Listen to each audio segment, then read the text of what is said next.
Hello, you guys. I'm gonna let you all start coming in. We'll be on for about an hour today because we was on for too long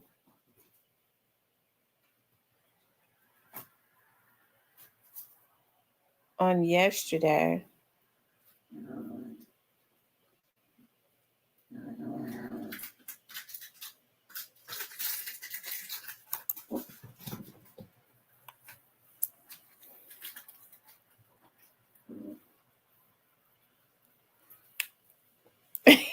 Mr. Parker.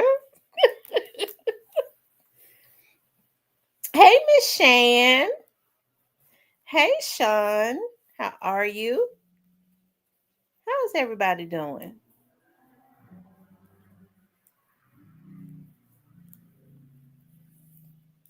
Hey, Leo.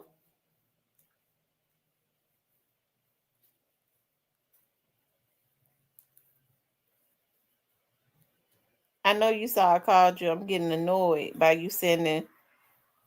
You know what? I didn't listen. I've been shampooing carpet and everything today. I was supposed to. Benisa gonna be mad at me because I was supposed to meet her, and I ain't even get a chance to do that because I was like, while I'm on a roll, I want to just finish. I started shampooing carpet, doing floors, just packing up old stuff. I was just on a roll. And then I messed around and put my food in the oven. I did some chicken and I did a chicken and rice and broccoli casserole. Once I put my food in the oven, I was like, maybe I should just do everything tomorrow. I need a day for me. I need a day for myself. I'll call you back later, Mr. Parker. You always be talking about you call me. I never see your calls. You be jabbing. Hey, Leosha. Hey, the realty. I know it's a Saturday. It's still kind of early and all of that. And I mean, we don't see that many people on here right now because it's still kind of early. Because I know, I want to talk about something that is conducive to. Hey, I am She Johnson. I kind of want to talk about, some stuff as it relates to our community. Like, um, I think it's a lot going on in our community. We're consistently, and we've talked about this before, right? Hey, Tyranny, we're consistently seeing, young adults lose their lives, get caught up in the criminal justice system. Um, and that's what I want to talk about. Is hip hop destroying the Black community, or is it bad parenting? And hey, I know that each and everybody is going to have a difference of opinion as it relates to that, but I want to hear what everybody has to say, right? She said I'm at work 12 hours bored, kind of. She was good, gang member. But you all, is it bad parenting? I was looking at, and I really want to pull it up. I was looking at, you know, y'all know me, I'm very tender hearted. Now, when they start talking about tender, I'm tender. I don't get mad if somebody call me tender because I am very tender. And I was looking at this old video of this man that had gone to jail, okay? And they did a documentary, a little short documentary on him of what he was talking about, what he did when people came to jail. Now I know they used to do this thing called Scared Straight, where they were allowed like juveniles to go into the jail and give them the opportunity to take a peek at what really went on behind bars, right? But now, people consider it a badge of honor to go away and do time for, I don't know, it's just kind of twisted, right? But I want to let y'all see, I'm going somewhere. I'm all over the place, but I'm going somewhere with this because I remember looking at this years ago. And so now the man is trying to come back. Hold on.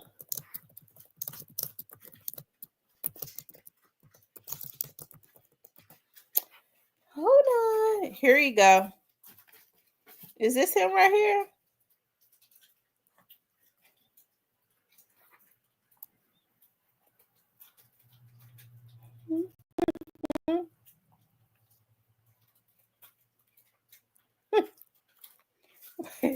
Wait a minute.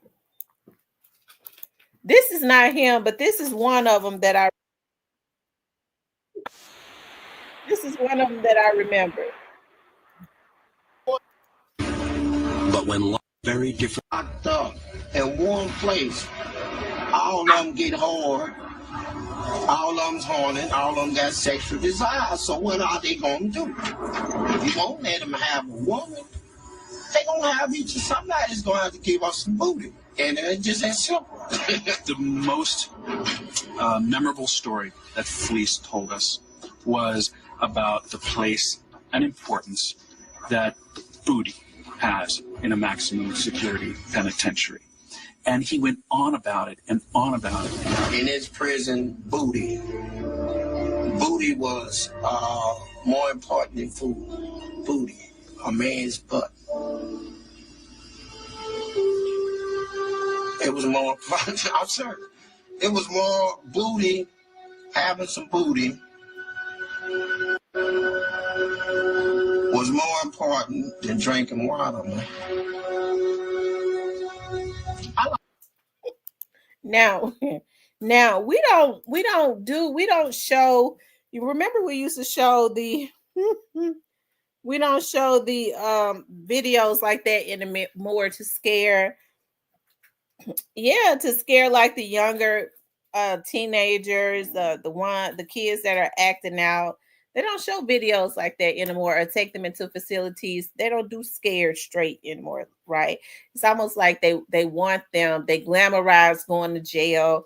They, I guess they want them to go, right? So they're really, I don't know if they're really afraid of stuff like that anymore, but I was looking at how so much is being glamorized, right? Stuff like that, going to facilities, going to going to jail. That's being glamorized. Those are the types of things that oftentimes go on behind the wall, right? I'm not saying that everybody that has gone to jail does that. That's so not true, right? But I'm saying, when you're young, like 18, 19 years old, you go to jail. And if you look at that, the whole little documentary, he talk about how they wait for young men 18, 19 years old to come in so that they could take advantage of them and all of that kind of stuff, right? But now in hip hop, we see things like this being glamorized. When you go to jail, I'm gonna take this, I'm gonna take that. You know what I mean? They kind of glamorize victimizing people if they do go to jail, right? So that's why I say it's so much stuff in hip hop that is being glamorized.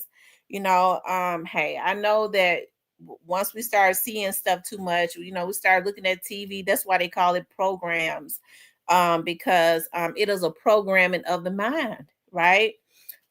Is hip hop destroying the black community, or is it bad parenting? Listen, there are quite a few people that may say it is a combination of both, right? People might say that it's a combination of both, and I think I can agree too that it may be a combination of both, because um listen, people are, for some reason, people are just kind of driven by what they hear and see. For some reason, they're not able to decipher that a lot of what um they hear and see, even with the movies, right? They're not able to really decipher that that stuff is just not reality, right? But it's being put out there so that I believe those who are not being guided right can kind of model and mimic that, right? That's why I say it's hip hop destroying our community. We see rappers every day that consistently put out, that is encouraged to put out certain types of music to act a certain type of way. They are encouraged to do that so that they can influence a generation. Okay. And unfortunately, you have so many young people that's just not being, I don't know, raised right, right? They're not being told right, because they kind of blindly follow celebrities and entertainers and rappers. They fall in love that like they fall in love with these rappers, and they look at these rappers who don't even have character, who themselves, as that's my role model, that's my big dog. You know, social media has kind of made people, they follow the rapper on social media, they're looking into the rapper's life. So for some reason now they feel like this is my big dog, this is my big homie, and I want to do everything that this character, because they sell you an image. I want to do everything that this character who is selling themselves, that's selling this image, does, right? And it's unfortunate. It appears to me that in a lot of the circumstances, you don't have people that are really validating their children anymore. Chip says, regardless of what you tell these kids, the influence of the culture is greater. Kids will usually rebel against their parents. Well, yeah, kids rebel. I agree. I agree. But here's the thing also, Chip. I think that there's still not a foundation. There's not a foundation. You know how parents lay a foundation even if your kids go wayward, because I know kids will go wayward. I have kids myself, okay? So I know they will rebel. I know that sometimes they'll go, you know, they'll go wayward. Um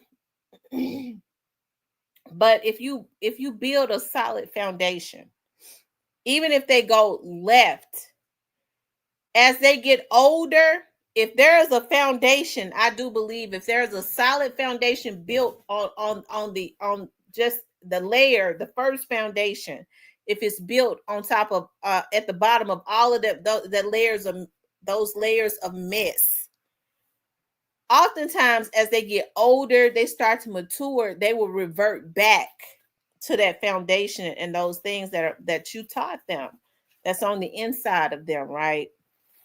Unfortunately, more than often it happens, unfortunately, I don't believe that there are no solid foundations really being built anymore. I don't believe that there are really no, I think that's the issue that's going on now, that there are no solid foundations being built. Everything, anything goes. Like there are no morals. You know, you talk to, there's no I mean, there's really nothing. No restrictions. Just anything goes, okay? No discipline, any and everything goes. And upholding what you know is wrong. People uphold wrong now. They found a way to try and make wrong right. Okay, yeah, I did it and it was wrong, but I can't stand. Oh, that's one of my pet peeves. I can't stand. Get over here. I can't stand to hear somebody talk about something that they did wrong and they know that they was wrong and they go, but you was wrong. You didn't have any reason to do it other than there was no discipline and you wanted to do it, right? You did it no other reason other than you wanted to do it. And then you put a but in there. That burns me up, especially with an old rusty grown up, okay? Right. Modern parents are acting like high schoolers, right? I tell y'all all the time about how I have friends that are teachers, and they talk about how the parents will block them when their kids have disciplinary issues, and you know, the kids have, you know, low grades, and they try to call them and talk to them about their kids not doing their homework, failing their tests, cutting class, and they will block them. When they send text messages or leave voicemails, they try and call back. They realize that the parents has blocked them. But allow the child to go home and tell their mother, the teacher don't like me. Mama coming up there, okay, she gonna throw on that old green wig, and she gonna go up there with her gown on, with nothing but with no type of bloomers. I was going to say see through, with nothing. You could see straight through the gown, see her panties through the gown, but she ain't got on no bloomers, and she ain't got on no bra. Okay, because that's what the old folks used to say, bloomers. She ain't got on no bloomers, and she ain't got on no bra. Pure ass out at the school, going up there trying to fight the teacher. Everybody in here more than likely got kids. We already know how manipulative kids can be, right? But you don't want to get into the proactive, the proactive phase, right? Of trying to put something in place to ensure that your child is doing their homework, getting some tutoring, just being involved to try and help the teacher to make your child better as it relates to their school and their grades, right? But you'll go up there to fight, okay? You'll go up there to fight. He said parents and adults not teaching leadership, so they being followers, even following what rappers say. I agree 100%, MacB. He says, yeah, threw me for a loop, I guess, because my sons don't chase women. I raise them to be money hungry, not girl hungry. Yeah, don't want to come together with the teacher or anything like that, but want to go up there and fight the teacher. Okay, it's just it's really sad, just make a hey.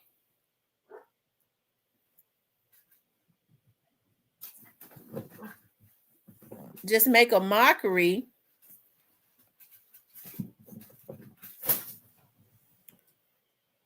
He said it's something in the water. It definitely is. It's definitely something in the water because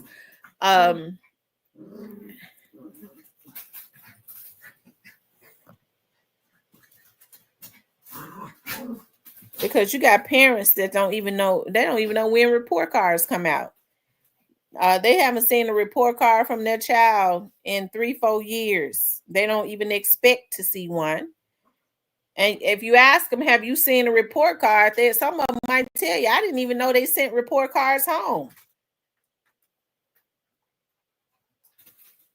I agree with that. It starts at home. It starts at home. And I think that's the issue, because I hear a lot of parents say, well, the teacher don't want to do her job. Your child is disrupting the class. Okay. Your child is being disruptive and causing those kids that actually do want to come to school to learn, they're interfering with them learning because of their disruptive behavior. Teachers just don't want to do their job. They scared of kids. Lady, you scared of your own son. You ain't got but 2 teeth in your mouth, and it's because your son knocked the rest of them out. Okay? But you expect for a teacher to raise your child. Okay? Because see, then get mad when the teacher suspending him or her. Teachers don't want to deal with kids no more. Why should a teacher does not go to school to raise your child? Okay? A teacher goes to school to try and teach your child something, right? And here's the thing, I feel like your child is behind if your child gets to by the time a child goes to school. Now they go to pre-K 4. Okay? They start at pre-K 4. But if your child is in pre-K 4 or in the kindergarten and cannot spell their name, they behind already. And so I think that's so unfortunate, because you have parents that send their children to school, and that's where it starts and stops at. The child don't know how to count. She can't even spell her name. Cavassier can't even spell her name. She mad because the teacher, haven't taught Cavassier how to spell her name. Cavassier, she done spelled it and put 16 letters in the name, and she hadn't taught the child how to spell Cavassier because it ain't spelled right. Okay? It ain't spelled right. She's spelling it any old kind of way. KQBTWZR, all those weird letters. Okay, because she was drunk when don't get me started. Okay, she was drunk when she gave birth. So ZBK, it's all kinds of exotic, weird letters put together that don't go together. The child don't know how to spell a name. The teacher don't neither, and she mad because she don't know how to spell it either because it was spelled wrong. Okay, so I said that to say this. We put a lot on hip hop. We do. We put a lot on hip hop, but the truth of the matter is, it starts at home. Okay, I agree with the young man. I forget who that was. Was that Chip? It starts at home. Nobody should have more influence on your child than you. Okay, you send your kids to school so that they could learn, but there are basic stuff that they're supposed to already know. You have 2-year-olds that know how to count to 100. They know how to count to 100 by the time they're 2 years old. They know how to spell their name. They already know all the basic stuff. All you got to do is teach them the basic stuff. They're already advanced. Really, they're ahead of the class oftentimes if you just take a few minutes out to work with them, to teach them something. I remember when me and my sister, I was quite a bit older than my youngest sister, and I remember we used to like to play. We had a chalkboard. We used to like to play teachers. She would always be the student. I love playing teacher's child. That's the type of stuff that we did growing up. Okay. We would play teachers. So I would always give her like stuff on the chalkboard. I didn't know that I was helping to advance her. I was giving her math problems and stuff like that. I always loved like the subject and the predicate. That's some of the first stuff I learned in the first grade. I remember when we did subject and predicate. That was in the first grade, right? At Norris Elementary. So I would always give her math problems. And I remember my sister said, when she got to, I believe, like the 4th or the 5th grade, she was like, she made straight A's. She was like, because that's by the time she got to the 4th or 5th grade, we was playing teachers. The problems, the math problems that I was giving her when she was when she was in the 1st and the 2nd grade, teaching her how to do them. So she was already really advanced. But unfortunately, a lot of that don't happen anymore, and everything is put on the shoulders of the teacher. I can't understand that. The responsibility goes up as it relates to the teacher, but the salary goes down when teachers are the most important thing. They sit up and talk about, now these young teachers don't know. They ain't like the old teachers. They don't want to deal with my son bringing the gun up in the school and killing everybody. No, they don't. And they shouldn't have to deal with that. So I absolutely agree. Y'all, hold on. Let me get these dogs on.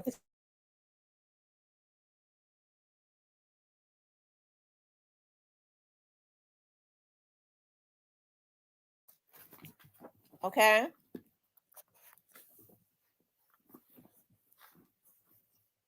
He said, I played doctor with Serena when I was 9 and she was 14. But my point is, there are no solid foundations being built. So it's so easy when you make a young, especially a young African American man, feel like that the only way for them to get rich is through rap music. Isn't that sad? When young African American men are being taught the only way to become a millionaire is through the very thing that they're getting in and is destroying their lives. Beginning to rap in the music industry, now it seems like when they sign up for the industry, they're signing their death certificate. So a lot of them get in it, even though they know the chances are when they get in there and start rapping, it's something going on that we ain't addressing. We see it. It's something wrong. These African American men are being popped down as soon as they get into the music industry. But yet they get in it because they've been told This is how you get rich. We ain't telling them to go be a doctor. We're not telling them to go be a lawyer. We're not teaching them to go get a trade because we just let them take the trades straight up out of the schools. We're not telling them, they took critical thinking out of the schools. So people don't critically think anymore. Oftentimes, we're not teaching them that. Go get you a trade. College ain't for everybody. Go get you a trade and go start you a business. Because if you like doing something, you good with your hands, you go to school and learn the business part of it. It ain't how good you are at what you do. It's how good you are with the business part of it is what's going to make you rich or wealthy. But when it comes to our community, we've been taught to love what you do. And so now I hear people say, now I don't care if I never make a dime. I just love it. That's what they teach our people, all the talent that's in the Black community. I remember I heard Puffy say that, and this is how he was able to take advantage of a lot of the Black artists and stuff. Do you love what you do? Yes, I love what I do. Would you do it for free? Because if you love what you do, you'll do it for free. This is how he was able to take advantage of them. Yes, I'll do it for free, and they did it for free too, because he got all the money. And they was left broke, busted, and disgusted, right? I don't care what I love. I ain't doing it for free. You love it. Uh-huh. You gonna do it for free? Hell no. Okay? I'm not fake. I'm letting you know now. No. Sure not. Okay? Chip says, can you address the influence that this thought music? Right. Oh, and let's talk about that. Something my mom said that has always stuck with me. My mother was sitting in her chair one day. My mom got her favorite chair, child. It's almost like a rocking chair. And my mom was sitting and she was just in thought. And all of a sudden she just said out of nowhere, she said, whoever told these girls that it would be better to sell their bodies rather than work? Whoever told these girls that? And it's so sad because that's what's being glamorized. Run your money up. I want my money. I want my money. Run my money up. And they're doing everything. Listen, I didn't know girls was setting men up like, hey, I'm not oblivious to it. I know it would happen sporadically. Right? I've seen it happen, and it wasn't as prevalent as it is now. Right? But you got girls that sit up and say now, well, yeah, I set him up because I had to feed my kids. I'm at the club because I gotta feed my kids. Y'all, what? And this is what is being promoted. She a hustler. That's how you hustle. No, you go to school. Okay, they don't promote that no more. Go get you a trade. Because a lot of these girls that's popping in the club know how to do hair. They know how to do makeup. But everybody want a microwave fix. Okay, well, you go bend over and shake your ass in somebody's face. You could make a quick 200, whereas you can make that in 30 minutes rather than, you go lay up with somebody. You can make a quick, I guess they charging 40. Well, they say they went up to 75 now. Okay. Make you a quick 75. And if you do 5, you get 5 niggas, boo. You got what you need. And it's so unfortunate that is what is being promoted. And then a lot of young women who at some point decide, to go on, because I see a lot of women going and getting into the medical field, right? But they still got that, they doing it now for, I could be a professional, even though I've been a whore, I could be a professional. They ain't doing it for the right reason. So they're getting into the medical field and they still got that ghetto garbage mentality and they can't keep it. Let me tell y'all something. Let me tell you something. I don't care how much training you go get, how much education you go get. If you don't change your mentality, you still just gonna be a damn gutter rat. Okay? You're gonna be a damn gutter rat. And that's what's going on. People are not just complacent with just being having a gutter mentality. They ain't trying to better themselves mentally. They'll go and get the training to do something, but their mentality is still the same. Right? Their mentality is still the same. Okay. They want to be able to stand on Facebook and say, see, I came from the streets of North Memphis and I used to dance, to feed my kids. But look at me now, I'm a nurse. And if your mentality ain't changed, you just a gutter rat from North Memphis that just so happened to become a nurse. Okay. And so that's the issue that's going on. So and here's the thing, a lot of what these young adults do is being upheld by their parents because their parents are emotionally, messed up. I would be less than a mama.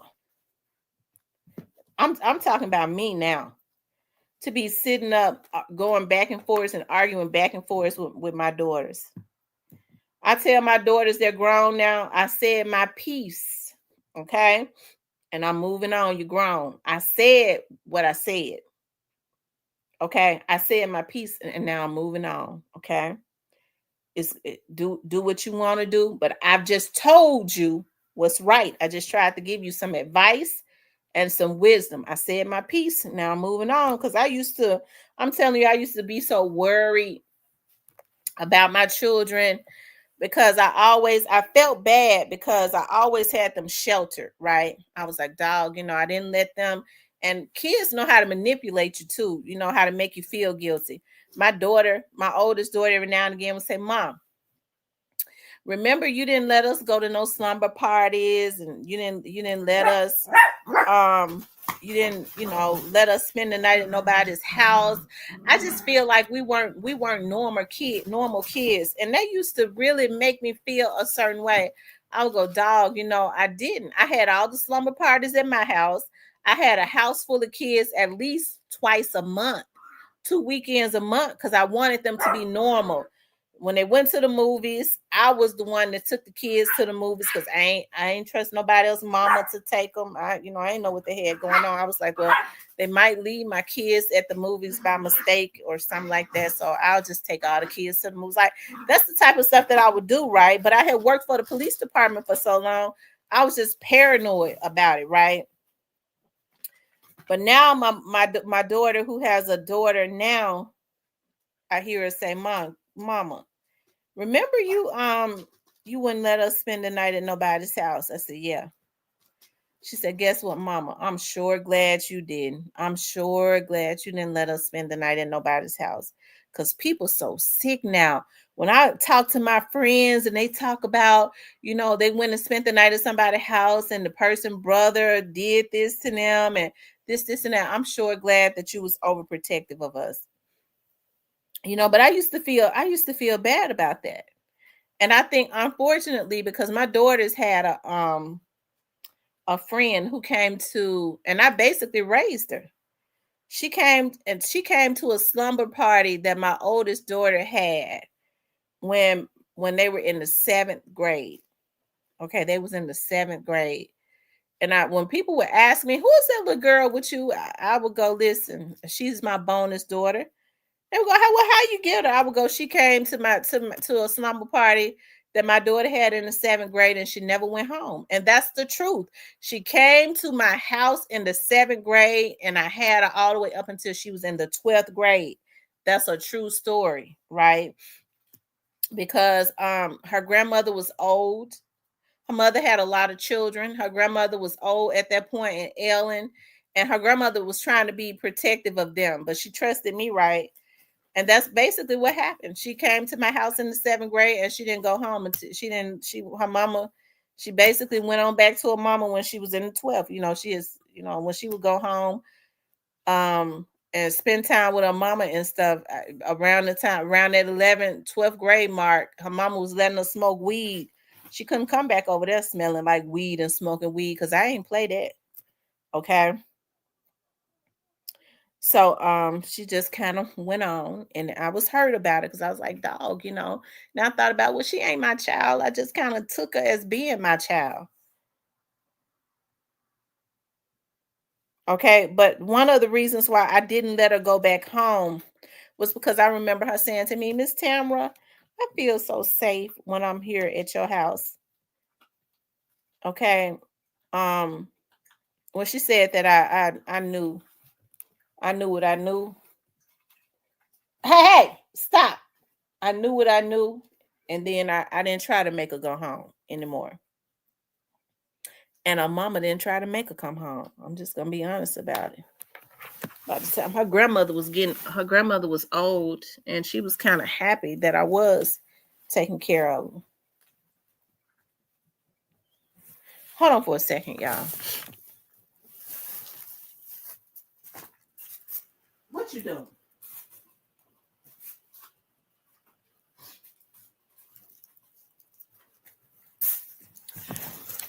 Okay, y'all, I'm back. But my point is, we see a lot of parents that's just okay with everything, make excuses for everything. And I'm not trying to be judgmental, but there's no way in the world that I would ever want to smoke and do drugs with my child. You know what I mean? People don't have any couth about. They're so uncouth now. Well, I'd rather do drugs with him than for somebody else to do drugs with him.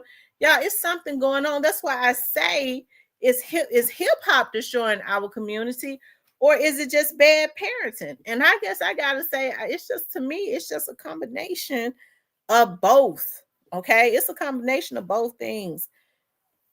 Because people just don't care anymore. She said Parker could be true. I just don't associate with trash. Me neither. I don't associate with trash either. I don't either. I love to see when people are trying to better themselves, but I can't stand.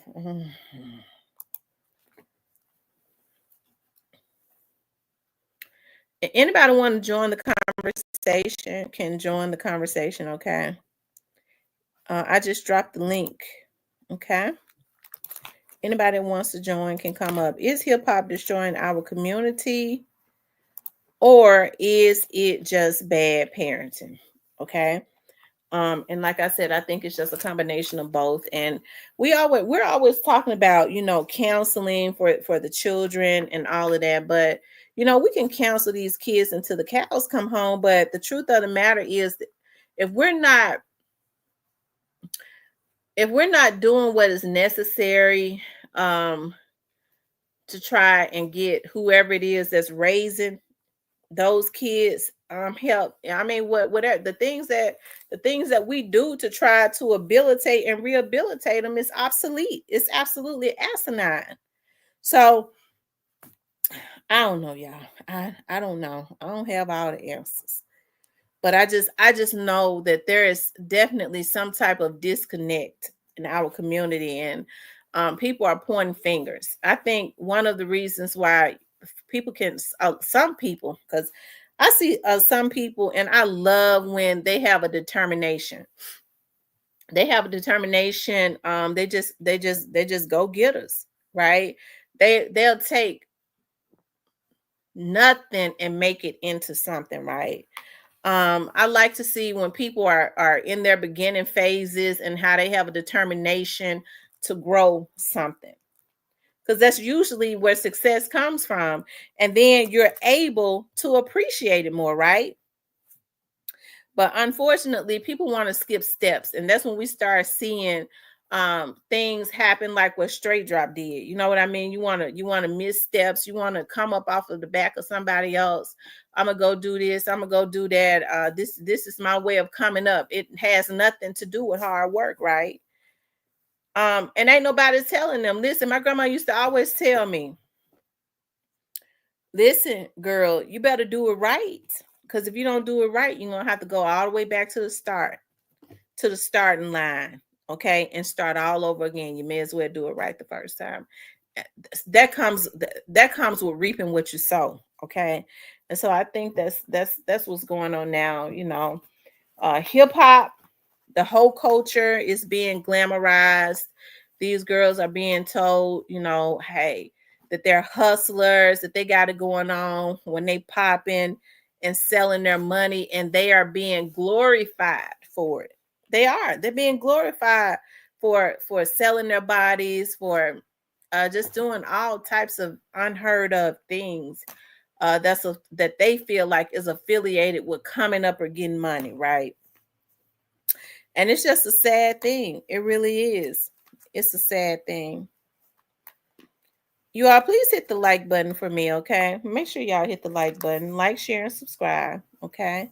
Like, share, and subscribe. But what do you all think? I would like to. I had dropped the link. I guess I'll drop it again. I would like to know what you all think. I'm trying to find that video of that guy.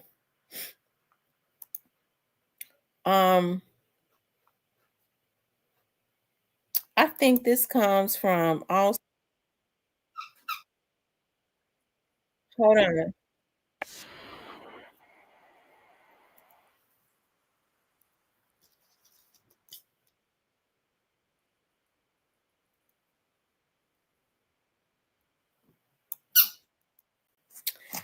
This is it right here. This is what I remember seeing like many years ago. Now he's trying to recant his story. But this is the type of stuff that while they're trying to glorify, going to jail and doing time and being that makes you an OG or that makes you a whatever certified, they're not talking about this right here. And this is what they need to talk about. Hold on. Crying, and I let him know I want. This is a man that was in an Alabama prison. I'm the guy in the documentary. I started to put my plan into making. So I let him know that I want him to be with me. I let him know that I want to have sex with him. I let him know I want to lay with him.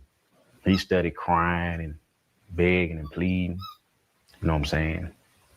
Mark, I don't want to be like this. I don't want to be gay. I don't want to. But at this time, you know what I'm saying? I'm out of control. I don't want to hear nothing. No talk. What I'm about to talk about has been a very touchy,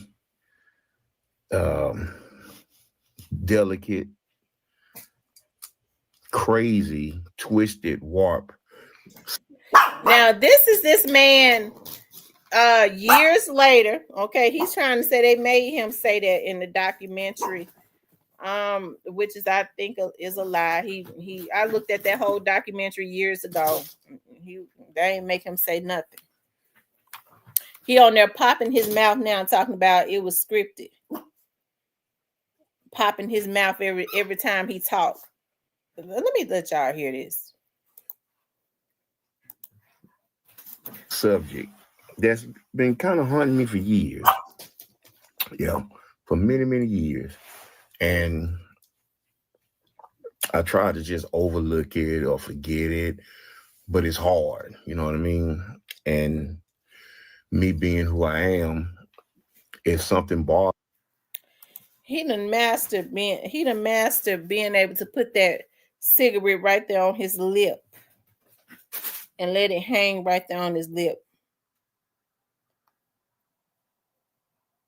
Yeah, he's saying now that they basically it was scripted and all that. I looked at that documentary. It wasn't scripted. This is him about 20 years later popping his mouth, talking about he lied.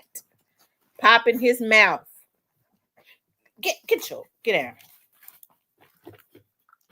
Bothers me, and it just keeps bothering me.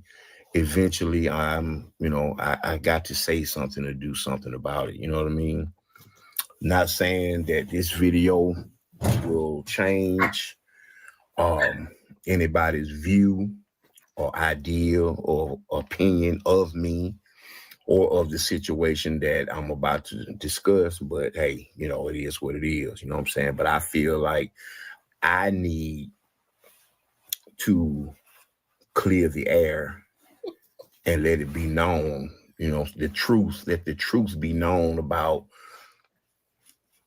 what really happened and what really was meant to be. What was meant to be was totally not. They should have told him if he was going to try to come back 25 years later and recant his story, he should have stopped popping his mouth, because folks not going to believe him sitting there talking about he was lying, and you know it was a lie, and then he popping his mouth every chance he get. I'm a woman, I don't pop mine. But I digress. I'll pop it. I just popped it then. I digressed. I mean, but anyways, they need to let these young men know that that's the type of stuff that goes on behind these bars. Okay. But what we got the hip hop culture doing is glamorizing going to jail. You know, I be watching some people, especially these young guys, real young guys, when they talk about they went and did, you know, they got charges on them and they went and did time, they be, you know, they eyes light up. They be smirking and grinning as if this right here makes me official. It ain't did nothing but mess your you know, I mean, that could follow you for a very long time, but they kind of feel, they kind of relish in that.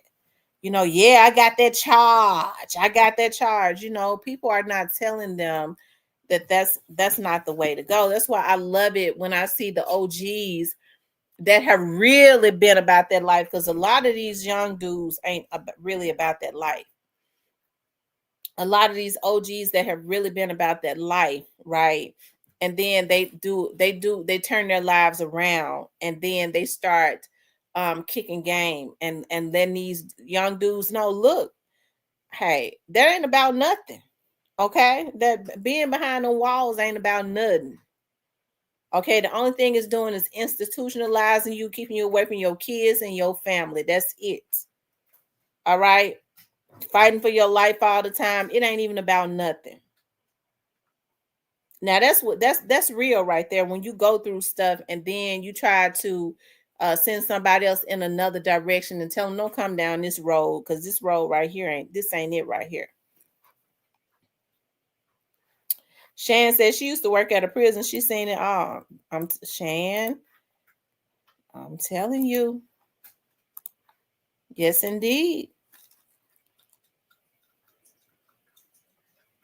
Look, if anybody want to come up, you guys can come up. If you want to come up.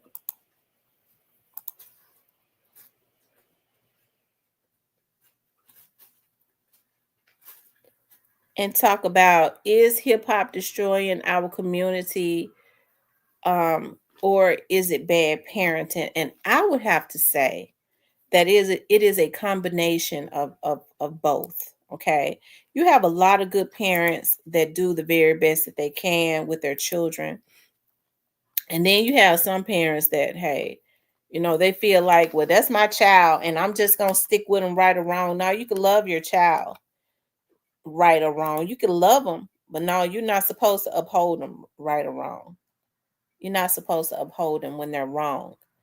Uphold when they're right, but when they are wrong, absolutely not.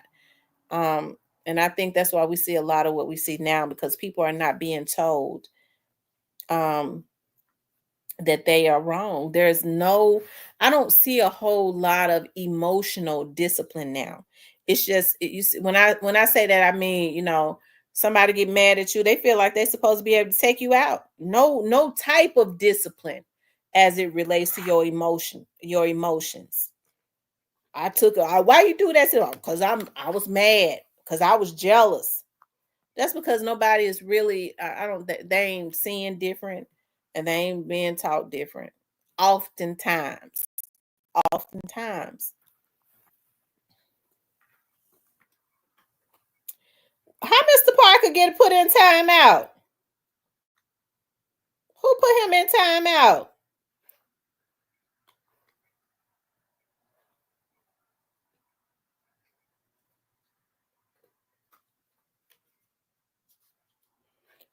Mr. Parker in timeout?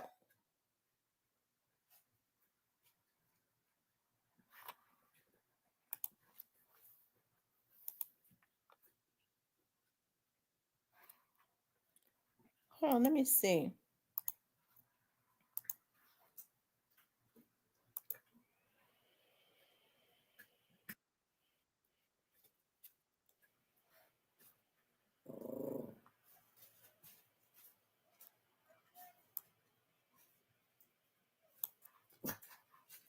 Hold on.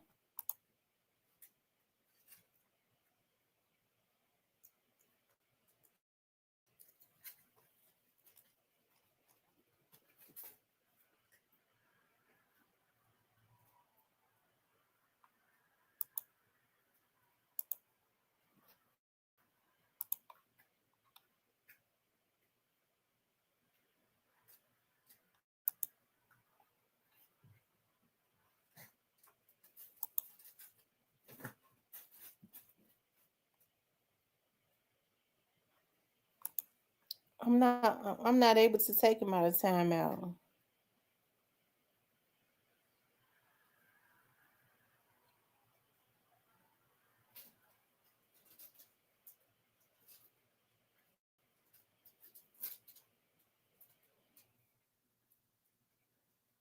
Hmm.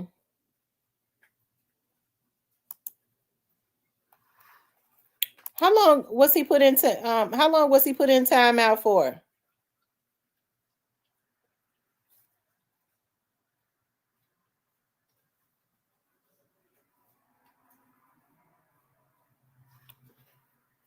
Who put him in timeout?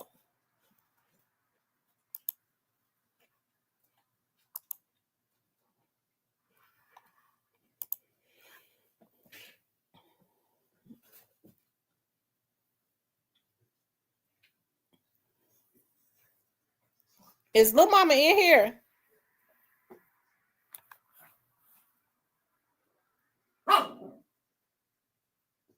How many minutes was he put into timeout for?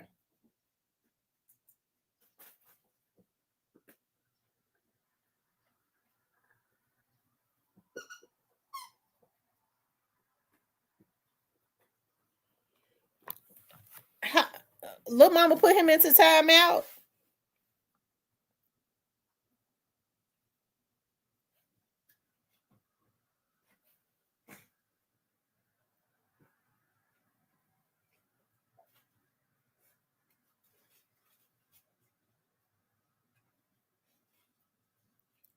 So how many minutes was a very long time? How many minutes is that? Because it won't show me how many minutes it was.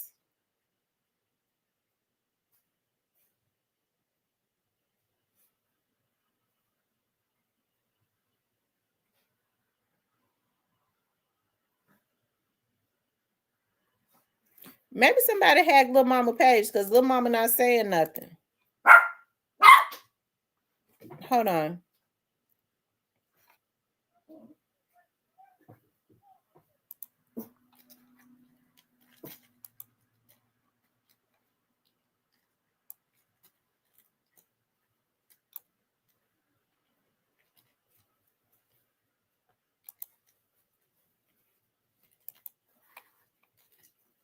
Maybe somebody hacked Lil Mama page because Lil Mama not saying nothing.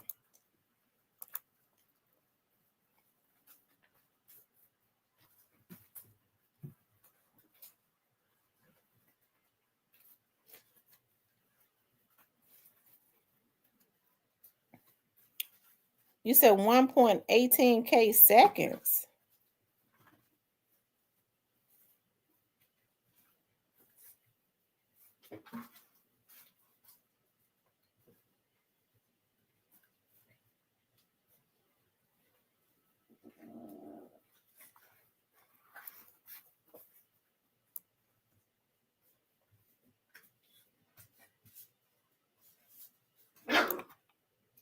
I'm trying to figure out how to do it.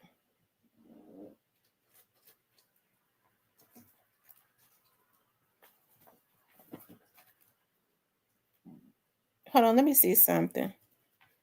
Let me see if I click time out. Shit.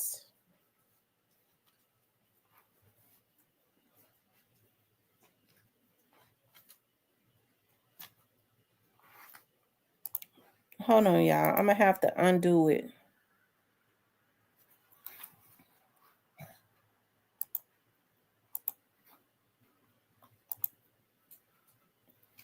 I thought if I click timeout, it would. Hold on.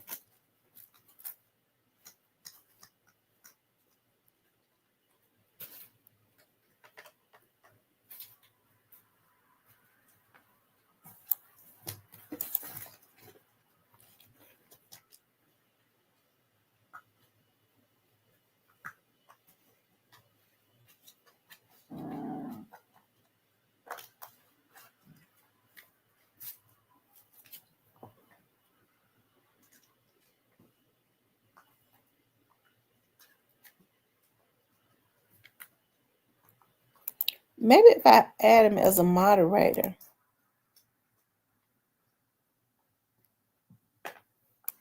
I think if I add him as a moderator, that'll take him out of timeout. Let me see something. Hold on, y'all. I'm trying to fix something. Because I pushed timeout too myself to see if it would give me the, because I thought it gave you the option. I don't know. Let me see. I should have just left it alone.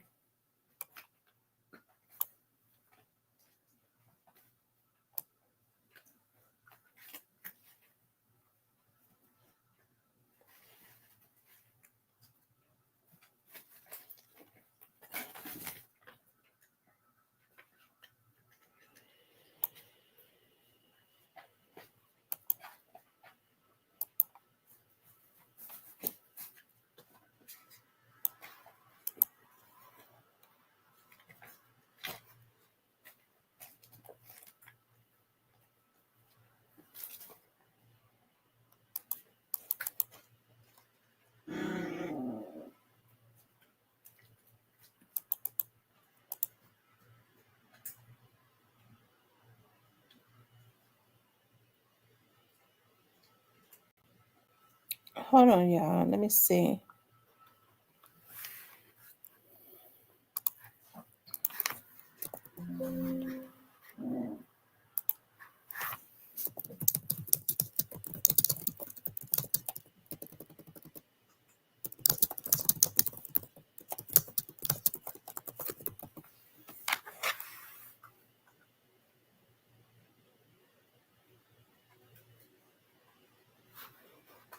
Hold on, y'all. Let me see something.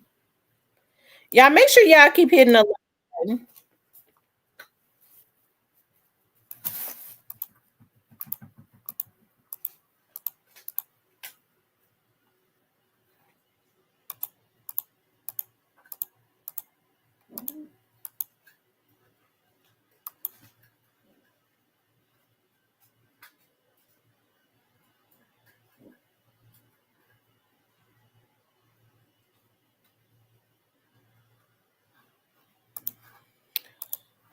I don't know. I guess it's just gonna have to run out.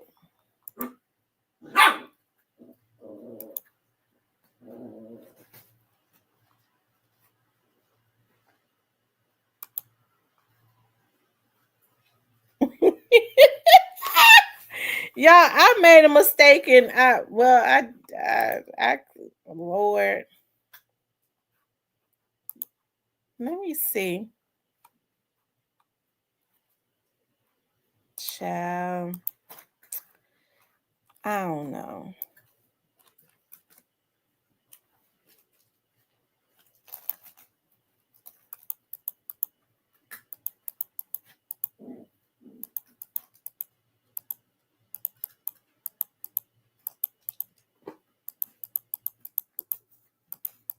I got so many people blocked. It's ridiculous.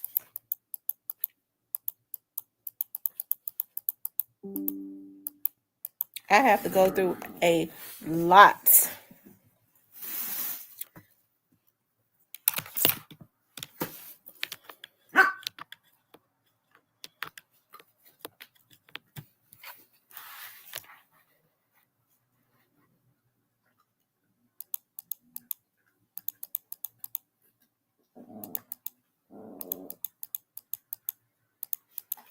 I think he just on timeout. I don't know who that was. I don't know if that was Lil Mama or not, but Lil Mama didn't have a reason to block him.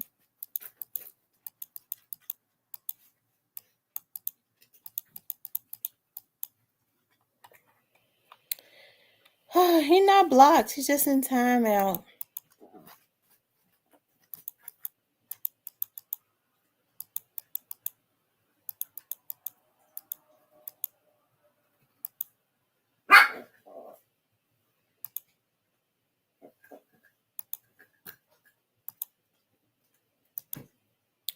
Yeah, he just in timeout. I guess, you know. Just gonna have to wait until he comes out.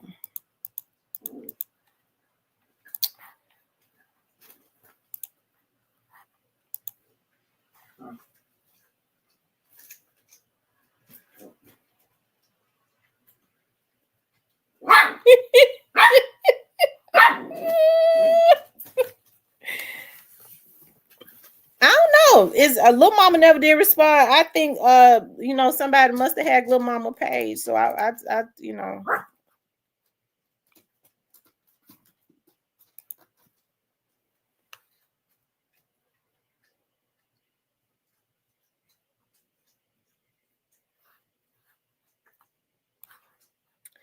Y'all hold on 1 second. Let me look at something.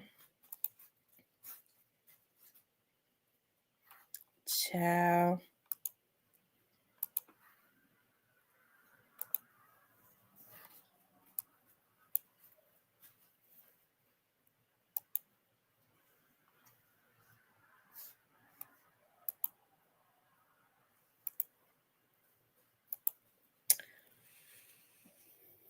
Y'all hit the like button for me.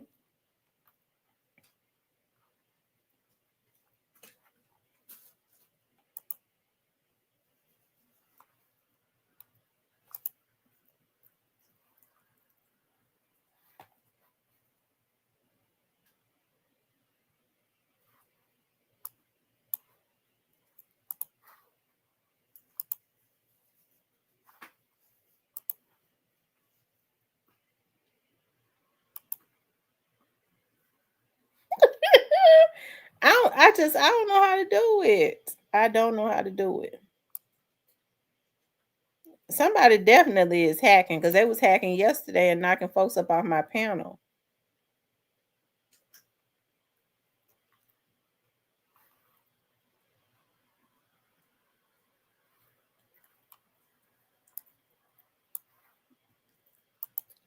Hold on, y'all. Child, hold on.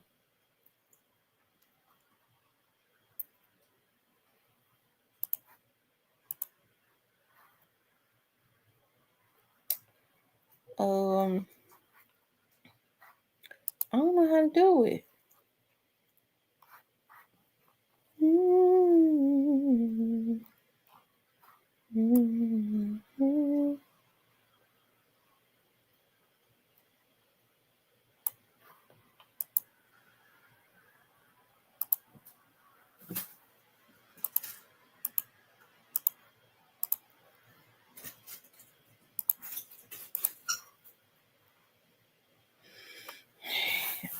Anyways, y'all, I don't know. I don't know how to do it.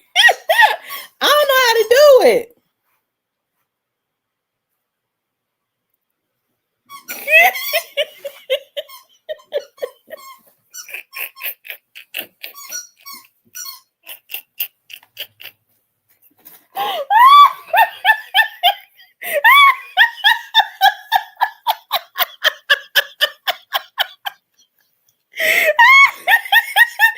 Oh my God.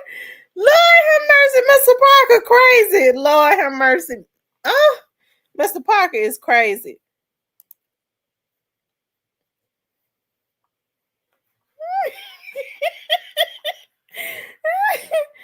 Lord have mercy. Let me see something, y'all.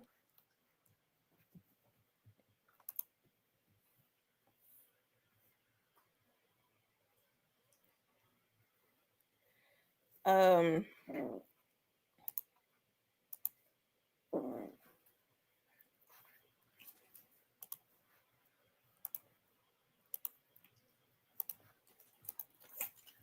Okay.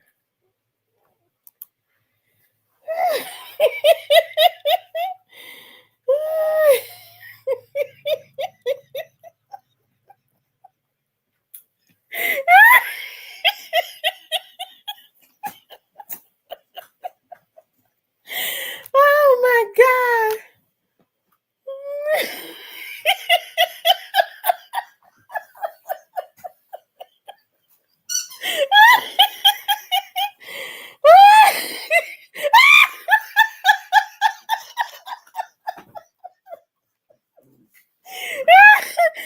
Oh my goodness. Mr. Parker crazy. Lord have mercy.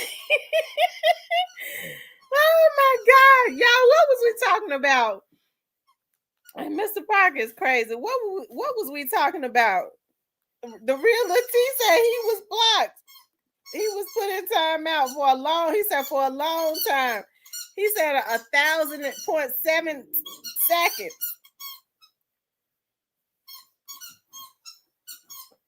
He said 1.7K seconds. 1.7 thousand seconds. Lord have mercy.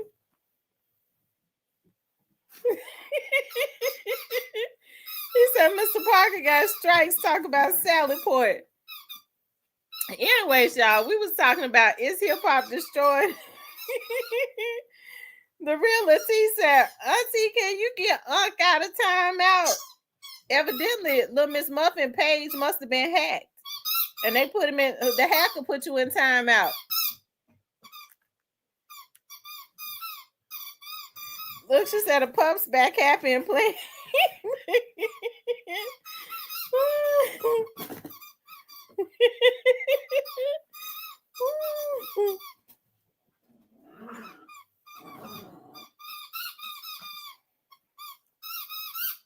What's up the side dog? What's up the side dog?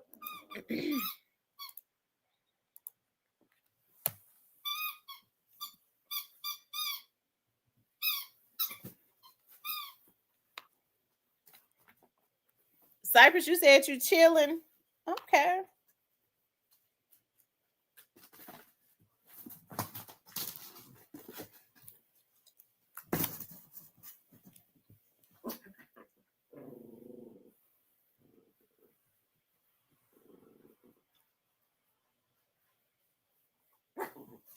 Hey, Cypress, hit the link.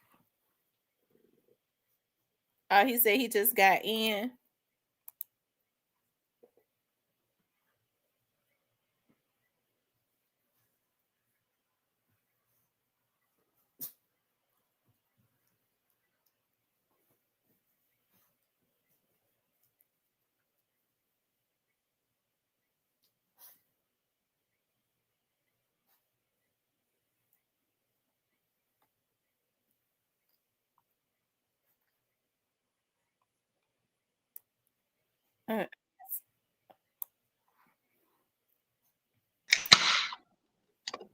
What's up, Miss D? What's going on, girl? I ain't know you was in the chat. I didn't see your comment. Oh, no, I wasn't in the chat, girl. Oh, okay. You just having to pop up because I was looking at everybody in the chat. I ain't seeing Miss D comment. What's up, Miss Diane? Hit the chat. Diane, girl. hit the link. What going on with y'all on this Saturday? Thank you, Love Hatchet. I appreciate that so much. Go, sorry. You see, I ain't drunk today, y'all. I'm drinking a Coke. Soda? Good. You drinking a Coca? That's Coca-Cola? I was going to say, I ain't no Coca-Cola's my hair. That's a ground finish of Coca-Cola because I love them crushes. I can't even go over there in the soda section because I loves me a crushed soda. I'm telling you right now. I already know if I go down the aisle, I'm getting them, and I don't need them. I don't either because I done got so fat, my face and all fat as I don't know what. Just don't got big. My be real dude, but it's best be. Let's see. She said, but it best be for them kids. yo, for real, any petty drama on here gonna be reported, and we gonna be checking all y'all videos, dude. Cause if it ain't right for them kids, you to community, then y'all channel gonna be taken down.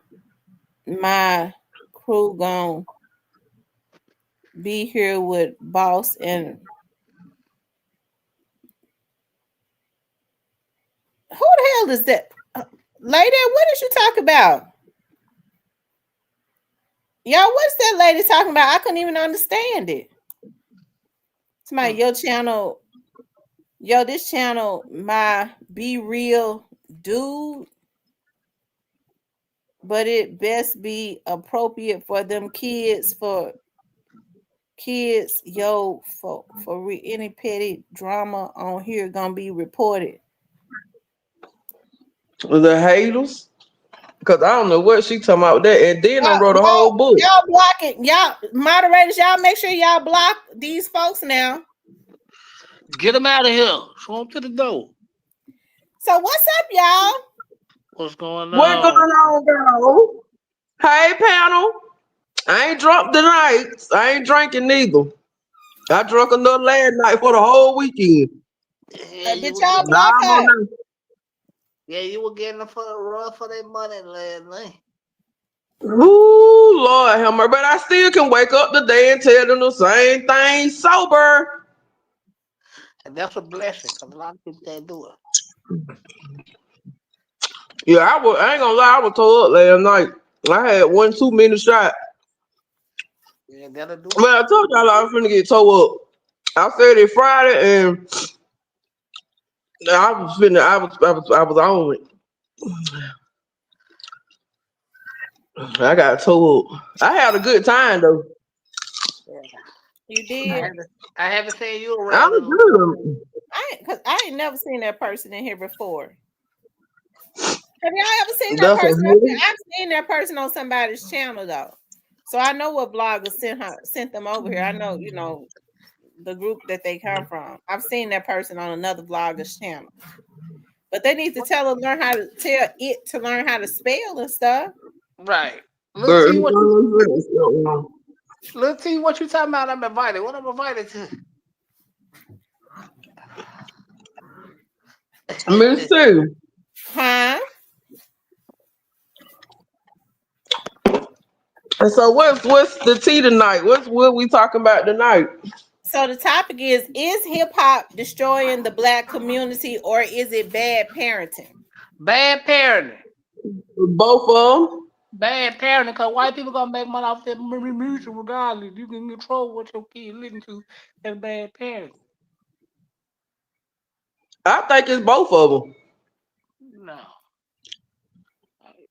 I think it's the music, and then they be trying to listen to these rappers that ain't never did. And then they said they done did half of them ain't live their life. It's for entertainment.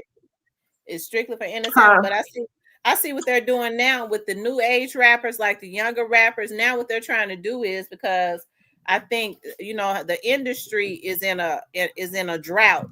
So the way that they're keeping money flowing now is through insurance policies of these rappers. So now what they're doing is they're telling these rappers, if you're gonna be rapping about something, people ain't gonna buy your records if you ain't out there living what you rap about. So basically, they're encouraging them to commit criminal activities, being beefs, and do all this stuff that they're doing. Because, you know, you out there doing that. Once you become famous, you really become a target, and then somebody knock them off, and the record company, the record label, get the insurance money. Joe do. Yeah, that's true. That's normally how it goes.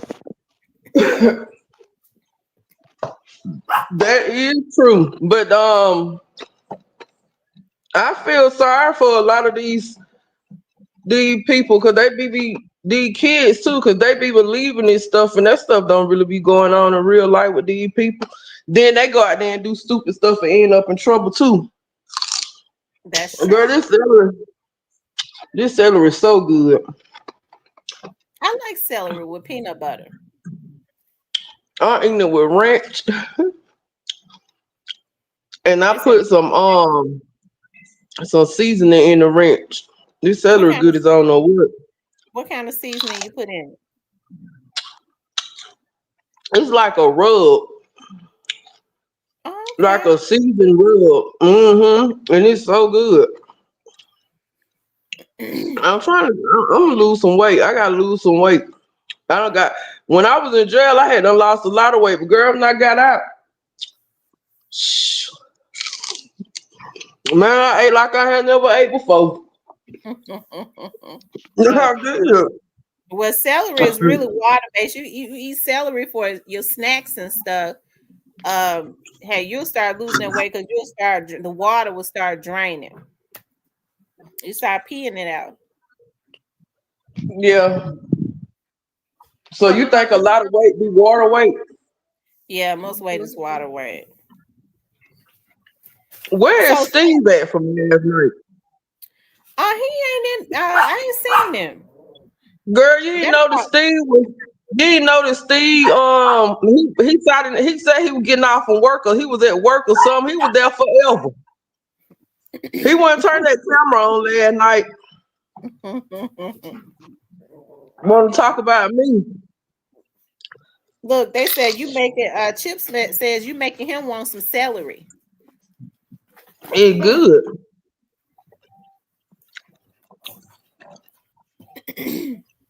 Yeah, make It sure. What's is. up, little mama? Listen. Somehow somebody from on your account blocked Mr. Parker. You think your account been hacked?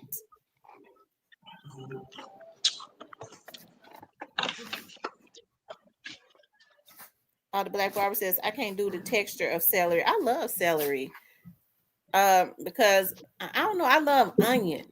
So, I don't know. It's kind of similar to that. Now I can't eat an onion like I eat celery, but I always love onion in my food. Like I Me made some. too.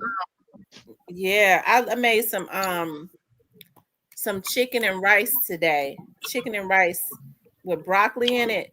And I cut up my onion and put it on the bottom of the pan before I put my rice and my mixtures and stuff like that. damn, I should have came over your house. Shit. Yeah, it was so good. What you made, Chicken and rice with broccoli in it.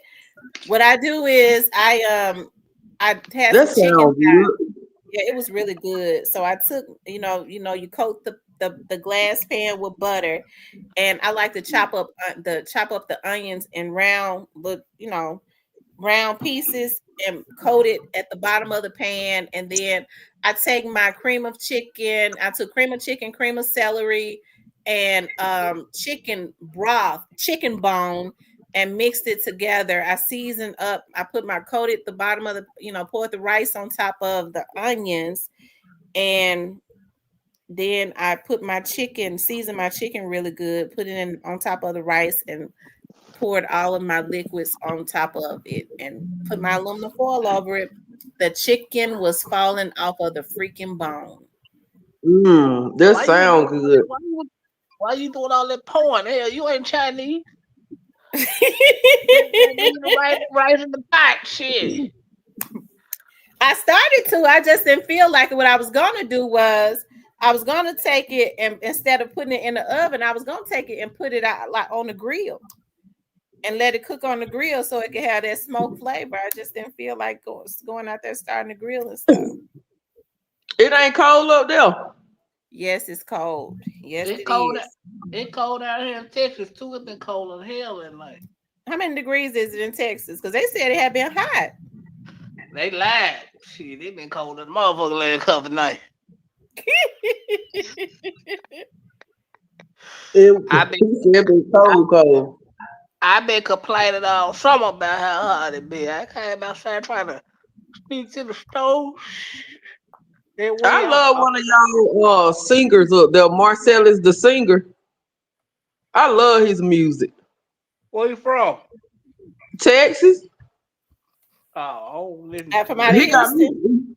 Yeah, I don't know what part he from, but girl, he got me ready to go get me a man to wear a cowboy hat, and they got a horse, and they got girl. I love that man there, baby. His music is off the chain. Marcellus the singer. It's R&B. old school, of course. Oh, I'm gonna have to. What's the name of Marcellus the singer? I love his music.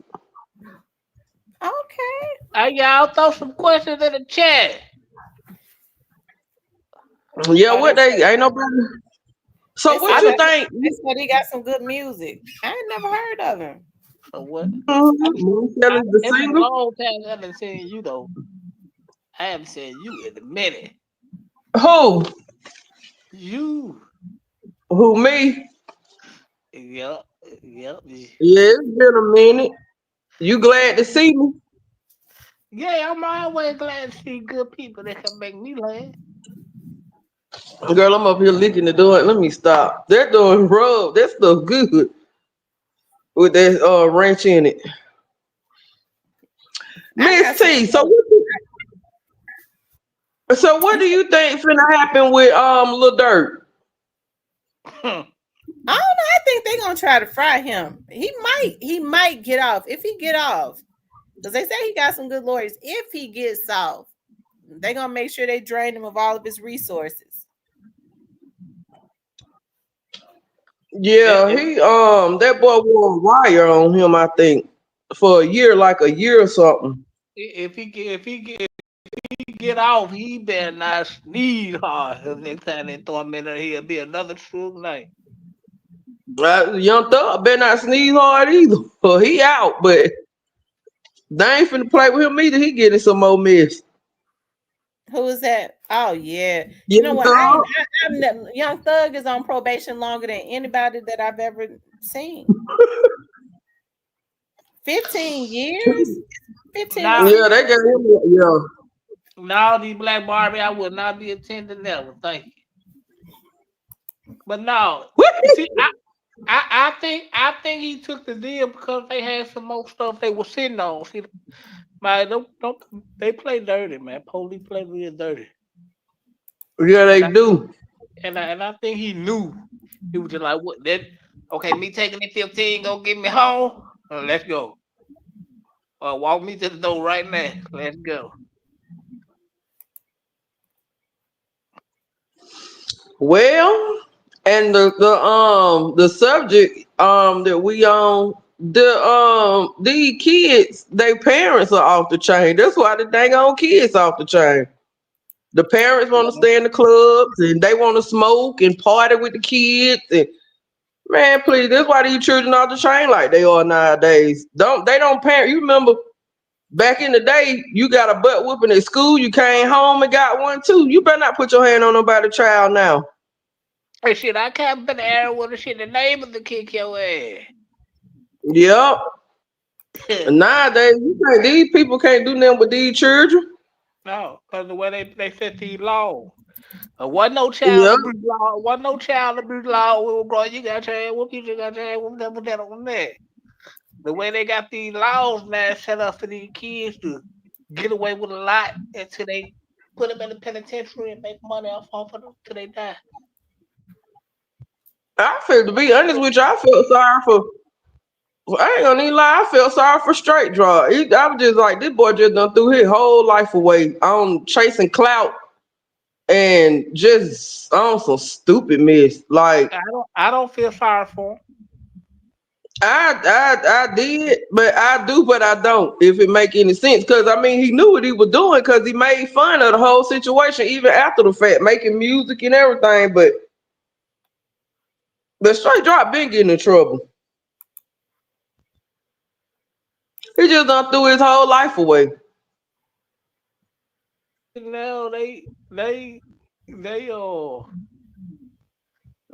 don't think it's gonna come back to their doorstep, and they don't necessarily Oh, have to come back. everything you do coming. It ain't nothing you can do nowadays and not get caught because there's cameras everywhere.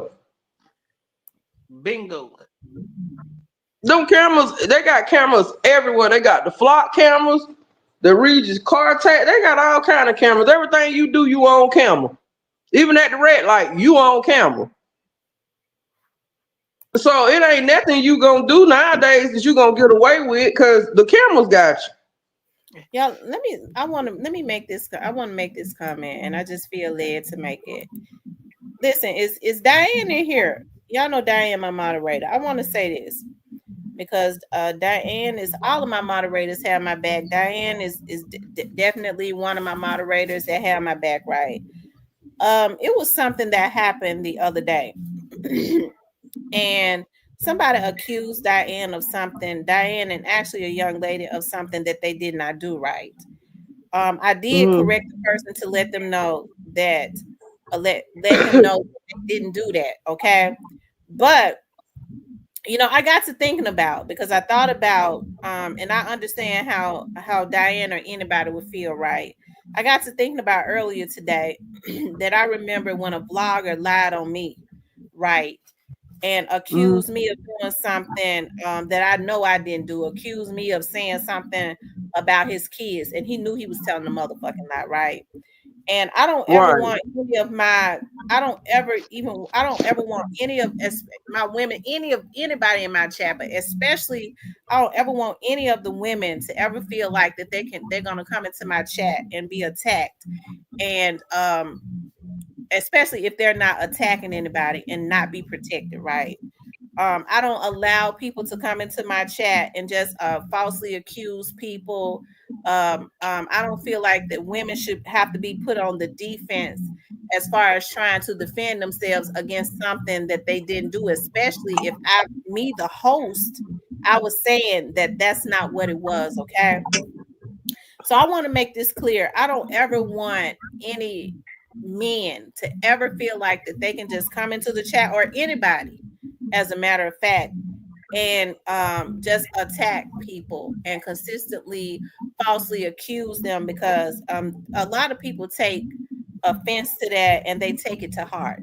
And she had every right to take it to heart, because it's nothing like trying to defend yourself, right?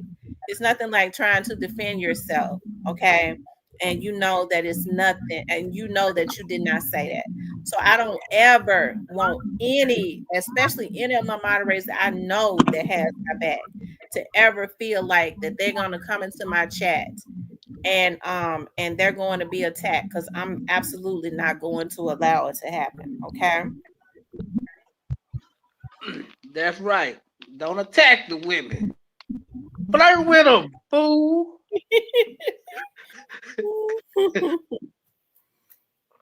Yeah, we don't attack the women. We flirt with the women. Especially if you know me.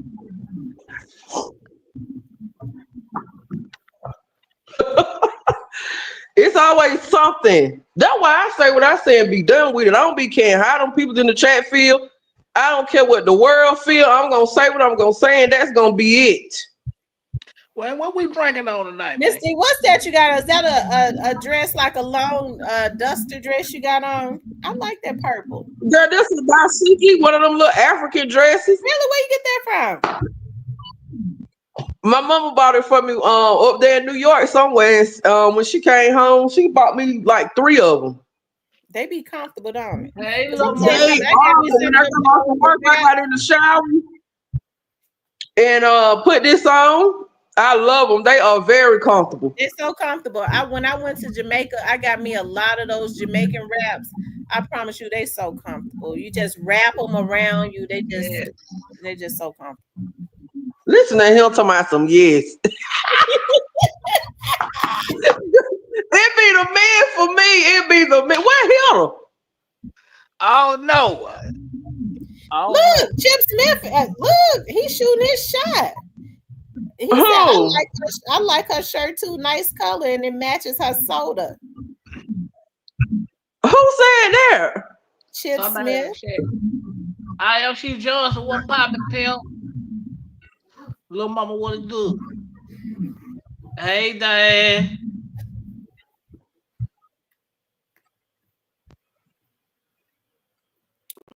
He said, yeah, Miss T. He said, yeah, Miss T. Let's see. I keep missing her. He said, yeah, Miss T, get you some dashikis from New York. I forget you from New York. Yeah. Neo from New York, too. What up, Urban Man? What pop? Neo said he'll get you some dashikis. I'm sure they're comfortable, because I be liking it when I like I said, I be liking when I walk around, when I'm lounging around the house. My daughters had to tell me, Mom, you can't be with, because I lounge around and it ain't nothing. Tank top. That's it. My daughter's like, Mom, you know you have your windows and stuff open. You can't be doing that. So now I like to just throw wraps and stuff around me. It's like you're in the backwoods of Arkansas, though. She Johnson says, Diane, I feel you. My I phone argue was with nobody ringing. in that chat board by Neo says New You got York that is number hotline. one is great for clothes shopping. What you down about? Huh? Cypher, what you talking about? I said, you got that hotline over there. Cypress Nah, Cypress trying to flirt with you. Cypress be trying to flirt with everybody. He trying to flirt with you, Miss B. I don't want him. He for everybody. I wouldn't want him. Oh, I don't want nobody for everybody. He for everybody. Miss T, girl, we got the time. I remember last night telling y'all about my man. My man that ain't my man. your man, how that work? Your man that ain't your man. He ain't my man. That way he ain't my man. He still call all the time. I don't even answer on respond back to him. Huh? So what he do? He What kind of text message did he send? Hey, baby, what you It's doing? bothering him that Damn, he ain't got access to you. Then he said, damn, you ain't gonna say nothing? I'm just gonna stop texting. He text all the time. He ain't call. I won't answer. Cause once you cross that line with me, you gotta stay there. Mm-hmm. I told you he didn't leave me a choice, so I had to let him go.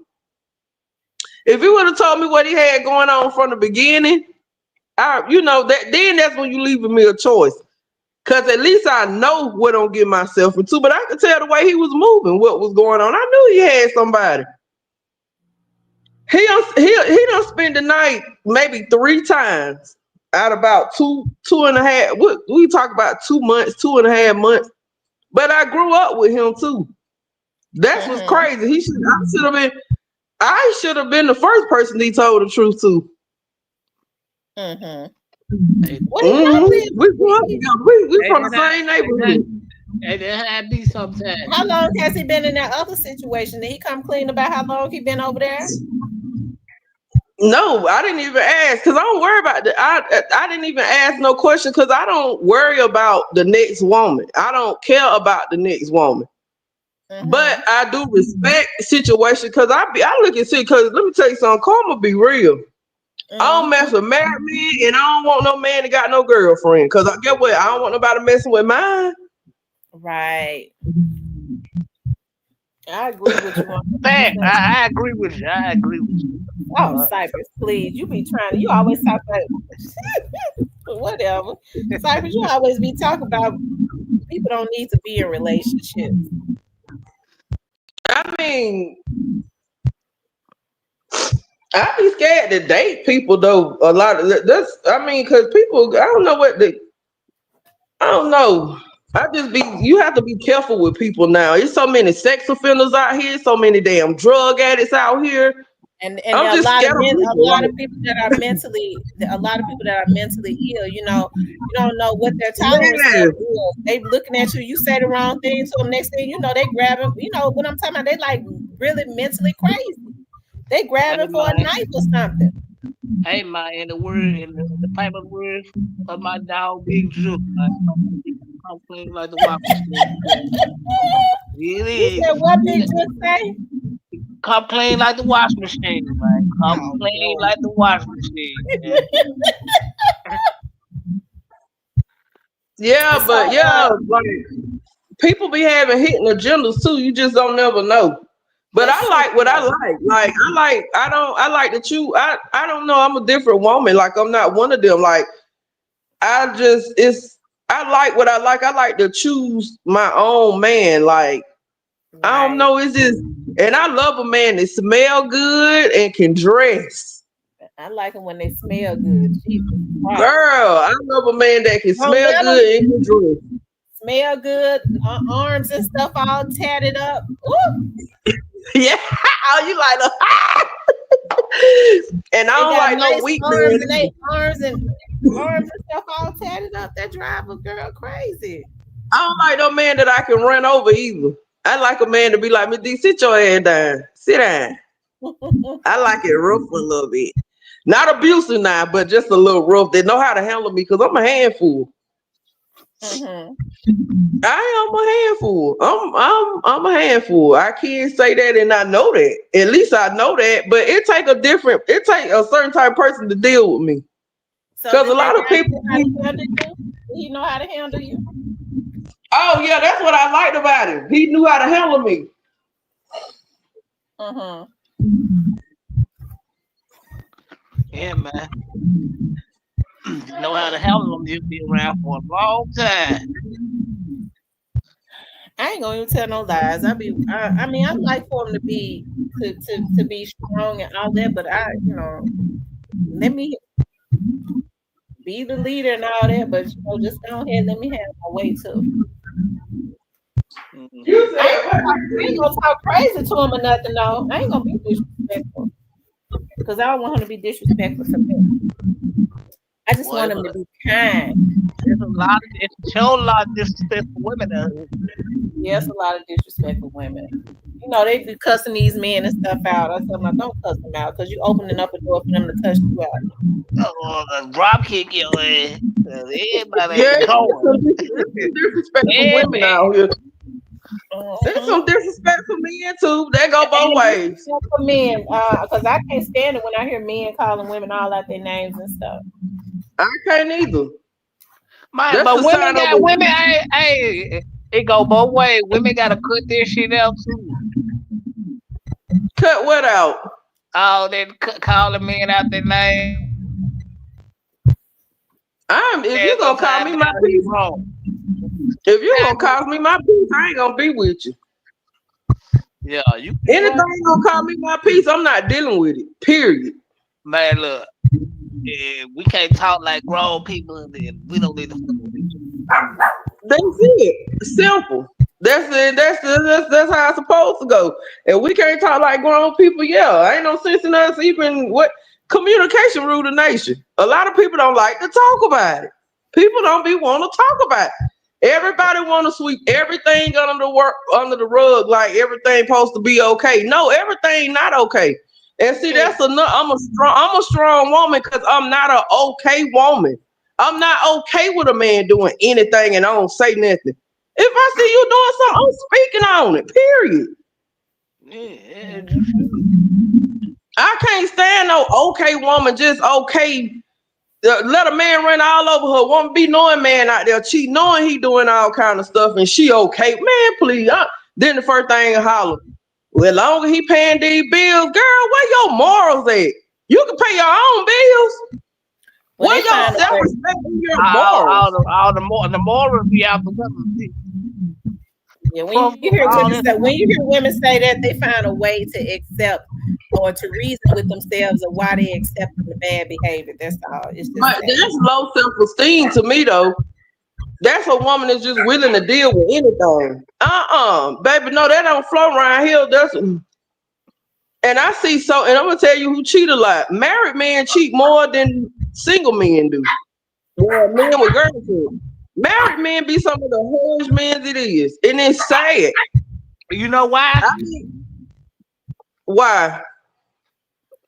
Cause they got in-house pussy I'm imagine. forever. So shit, I mean, Well, why go get married if you gonna cheat?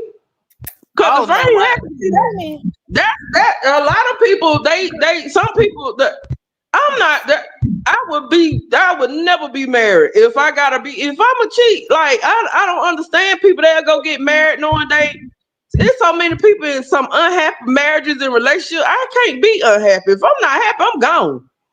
Period. I'm leaving the whole situation alone. And I ain't looking back. It's a lot of people that's in unhappy What? relationships and marriages and stuff. Like you ain't gotta be there. Bye. See you later. Next. Right. And then I'm not staying nowhere. I'm unhappy. I'm sorry. Life too short. We don't even know if we're gonna wake up from day to day. You think I'm finna? Oh no, I'm not finna be in no unhappy relationship or marriage. I'm sorry for stepping on some toes because it's somebody out there listening and watching that's unhappy now. I'm sorry. I'm just telling you, leave. You ain't gotta put up with that mess. And on there, I don't know. That's why I go. That's why I go get it. That's why I go. I'm glad I go get my own money and do everything on my own. Cause I would never let cause you give a person room to feed you, you giving them room to starve you. Because when they stop, then what you gonna do? Right. Yeah. What is you gonna do then? And the good stuff comes to an end. And then, like in relationship, like when you start dating somebody, everything be good in the beginning. It always good in the beginning. And that's another thing. People don't get to know people. Like they really don't. They just kind of But jump the first time, I mean, like with old dude that I was talking to, I liked him a lot. Like I liked him because I liked him. But I could tell the way he was moving. And like he still text a call, I won't even respond back because once you cross me, I ain't got nothing for you. You should have been honest with me and told me that in the beginning. Not only did it messed up a friendship because we was friends. Right. Before I started messing with him, we was friends, but I didn't even when we was talking, I mean, like we used to talk so much when he went at work. I didn't think that he was with nobody. I never asked him because I don't be caring about I don't care about no woman. I don't be caring about that, but I don't want no woman man either. Right. I feel you. I just feel like he should have told me. That's all he had to do. He could have that way I would have had a choice. But I'm glad I found out when I found out because I went in too deep. Yeah. I went in too deep.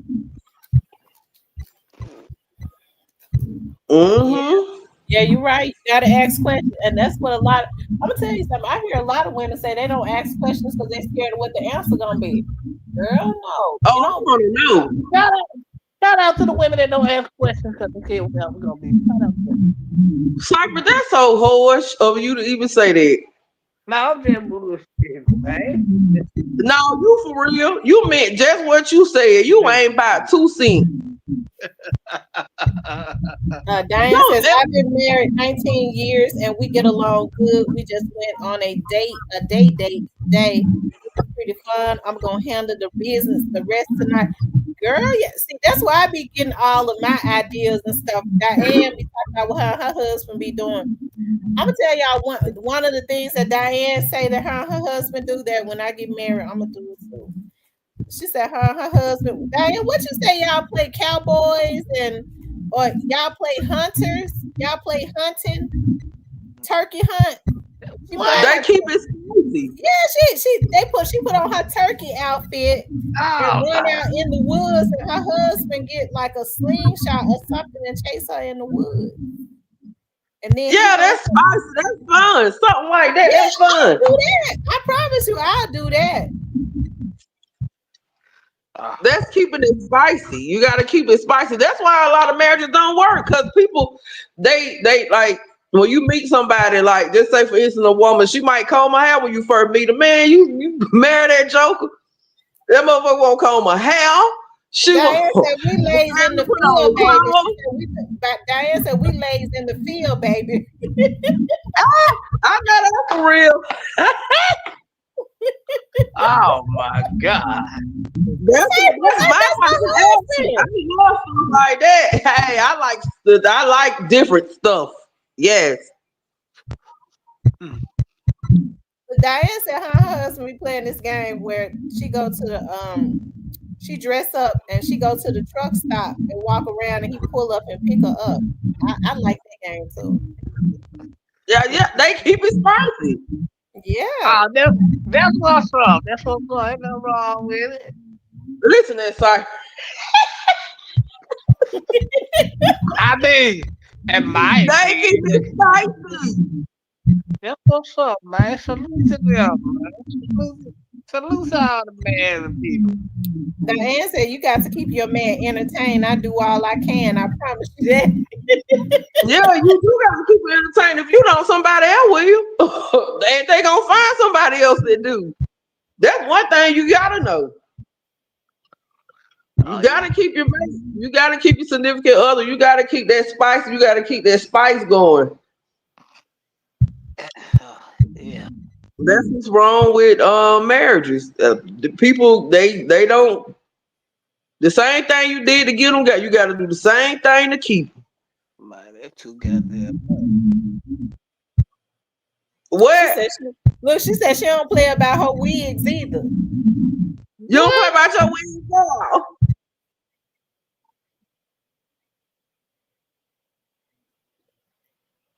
She be changing them different color wigs to get them different looks. Hey, OG Snake Spider. Shout out to OG Snake Spider in the building. Yeah, you gotta keep it busy. What's up, Gray Face? Mr. Parkinson dropped the link. Oh, okay. Oh, Mr. Park, Mr. Parker in love with you. Mr. Parker about crazy. Let's talk about it, Mr. Parker. You did all that talking last night. Let's talk about it. I'm sober. What's Steven in Alabama Hill at?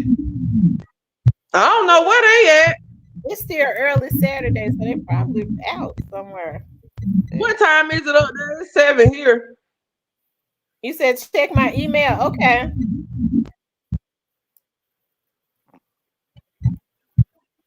You gotta check your email. I ain't did that in so long. I know I never checked mine. What's going on, Mr. Parker? What's up? What's up? Hey D. Hey Cypress. What's going on, Hi, bro? Mr. Parker. D, Mr. Parker. Hey, you see Mr. Parker? Mr. Parker got a picture, Miss T. I know I seen it. D, let me ask you a question. Let's talk about it, Mr. So if you said if you're unhappy, you out. Do you speak on your unhappiness before you leave? No, I mean it's that you speak on your unhappiness. Now I ain't that cold with it. Okay, all right. I'm gonna warn you. I'm gonna warn you first. There you go. There you go. There you go. There you go. I mean, because before destruction come, what warning? I'm gonna let you know I'm not. I'm gonna give you time to try and fix it. I ain't that cold with it now. I'm gonna let you know. But baby, communication is the key. If you with somebody, you got to be able to communicate with them. And if they ain't listening to you, if they keep doing the same shit, then hey, I'm out. Yeah, you gotta go. I mean, life is too short to be unhappy. Facts. Life be life. Life really be life for real. Life really be out here lifing. So why do you want to wake up and be with somebody every day and you waking up to something you know doing well you don't even want? Ain't no way. I just don't got that kind of time to waste. Like, I'm sorry. Like I tell, like you said, you asked me, did I talk about it first? Yes. I might even give you. I give you about 90 days probably to work on it. Other than that, I'm gone. And you lucky if I give you 90. Right. But for one, it's crazy when you even gotta go to somebody and talk to them about something that they ain't doing right to you. When you with somebody, like they know what you like and what you don't like. If you really into them, a person is really into you, gonna love you for real. It's not even a person that's with you. You ain't gonna have to tell them how to love you. They already gonna know that. Right. If they really dealing with you, the correct, if they into you like that, they gonna know how to deal with you. They gonna know what you like. They gonna know what you don't like. They gonna know all of that. It's called paying attention. Yeah. When you with somebody and you like them, you're gonna pay attention to little things. But see what men don't do no more. I ain't gonna say all men. I can't speak for all men. Men don't even. I like simple stuff. Like I like roses and I like simple stuff. I'm not even hard to please. Surprise me on my job with some roses or send some to my house or something. Men don't even do that no more. Hey, you know what though, D? What? Guess what? Guess what? Men like that too. I Men do more. like I do real stuff. I do more than simple stuff. I ain't speaking about you. I'm just saying in general. A lot of people, I mean, a lot of with a people, man. a lot of people gotta recognize that when a man walk out that door to go to work, shit be real outside. And It sometimes, real for a woman too now, Mr. Parker. You can't be biased. D, You can't be biased now because women D, work most of the time nowadays in a relationship. D, The women are the breadwinners. D, stop it. I know it's real for women, especially black women. But when you want to talk about who up against more every time they step out the house between black men and black women, you want to have that conversation. It's the same. It is not the same. Why? Tell me why. Let's talk about it. Tamara and D, look down. Look down. Tamara and D, look down. Look down. What you got right there? What you see in front of you? Them 48 The watts. damn truth. Them 48 watts. If nothing else, you got that. You got them 48 double D's, 44 triple C's. You get pulled. You told me to look down. I look down at the floor. You get pulled. You can unbutton 2 buttons. You might get out of it. We get pulled. We got to worry about if we move our hands too fast, what's going to happen. It's a little bit different. And take it from somebody who raised 2 boys that are now grown men too. Like it's real out here. So I say that to say the same way you want peace when we come home, that's all we looking for too. Is peace. Okay, what you call not peace? What how you know when, like in your situation, how you know when it's not peace no more? I ain't been in a situation in so long, I don't really remember, but I know I don't want to argue about no money, and I don't want to argue about no kids. Okay. Because when kids, now, you know, when you talking about 5, 6, and 7-year-old kids, that's one thing. But when kids is 13 and 14, man, you just got to get them ready to push them out the house. Because at that age, they already damn near influenced by what they going to be influenced. And that rolls right back around to what the topic was. Parenting. If you did your job, then you should be able to send them outside. And so do you believe it's a such thing as grown ass kids can make a man not like a woman?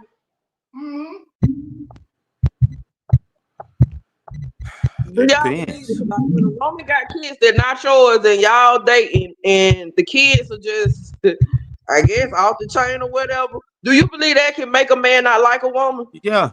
Hell yeah. Because if I'm over your house and your daughter walk in the house and go to the bathroom and then to the pantry and come out with 2 bags of cleaning supplies and just walk out the door, that's a problem. Why? Because why is you stealing from your mama? Oh, okay. That's disrespectful. Don't come in here stealing from your mama. I mean, that could be something that they do, though. You don't never know what situation you walking in. You know what I'm saying? Walking into. And that's you fine, can't. But you know what? That might be something. Here's the real thing about your question, because I was just joking for Tamara's sake on that. But here's the real thing about your question. If a man dating a woman and her kids is like on some shit, that man got a decision to make. It's just that simple. Because she done already raised them or didn't raise them to be whatever they is. So is you gonna deal with that for the rest of your life, or are you gonna step? Most men gonna step.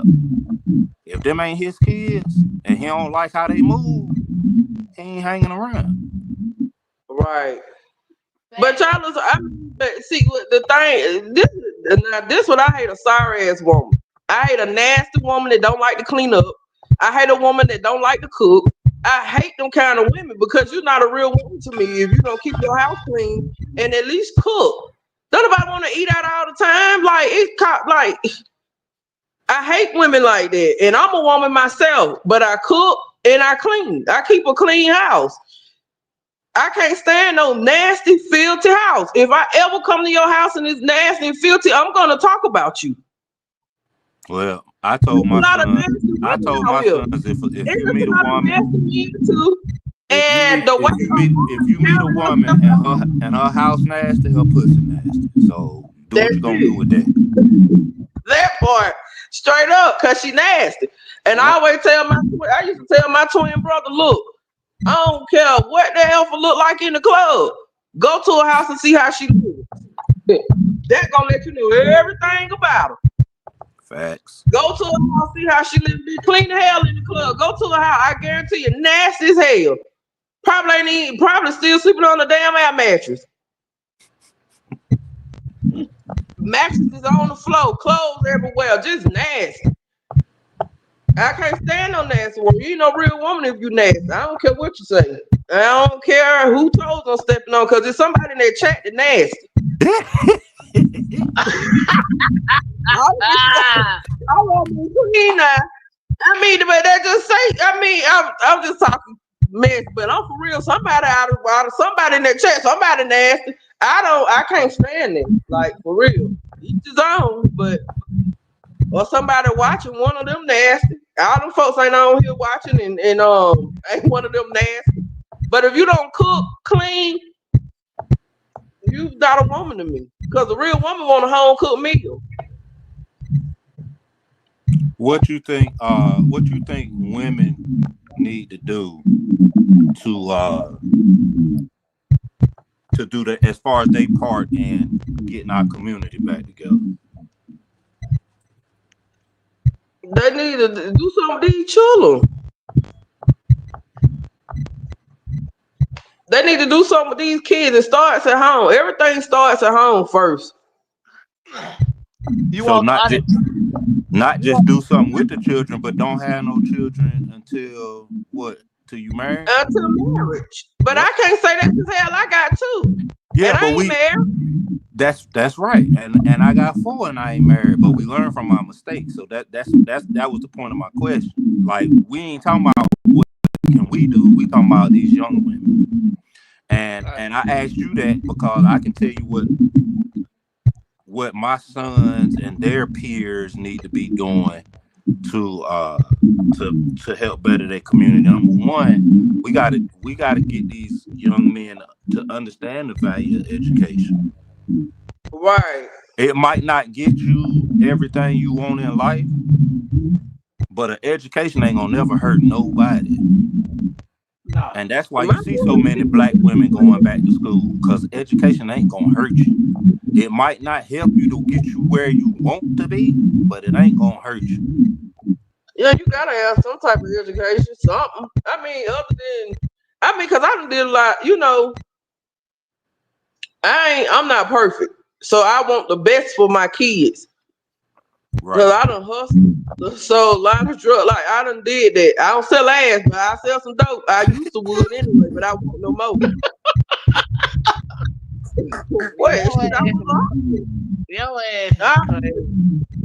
I'm just being honest. Like, you learn from your mistakes and you want your kids to be better than you. But see, it goes back to the music too, because you got these girls out here telling them it's okay to sell ass now. You got them telling them to be dope gold diggers now. You know what I'm saying? You got them just out here they destroying the kids. But you know what though? I'm gonna be honest. I feel like these kids know right from wrong, man. They know, a lot of them know that shit is just music. The ones that actually follow what they hear in the music is the ones that was lost anyway. Now we can get them back. We can get them back, but they was lost. They was lost before they heard Glorilla. They was lost before they heard Sex Red.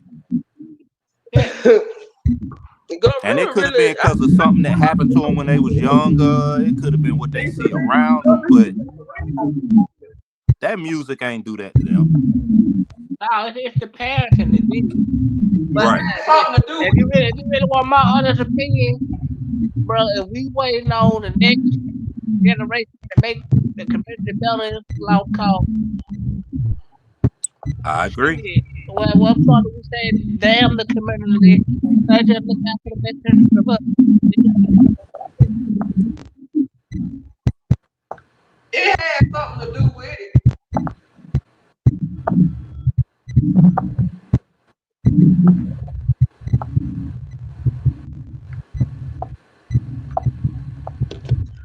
It plays a part. I feel like it plays a part. It does. Okay, y'all, I'm back. I'm sorry about that. Somebody got a feed. Can y'all hear that feedback or is it me? I can hear you sound like somebody outside.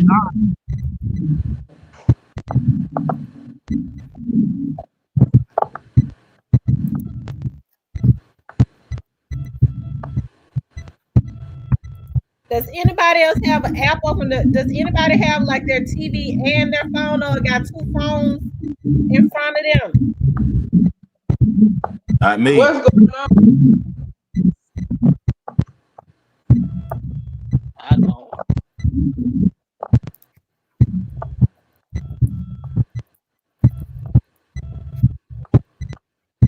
My TV on. Can you hear me, Miss T? Yeah, turn the TV down because it's a feedback. I think it's coming from you. Wait, let me turn the mic off for me.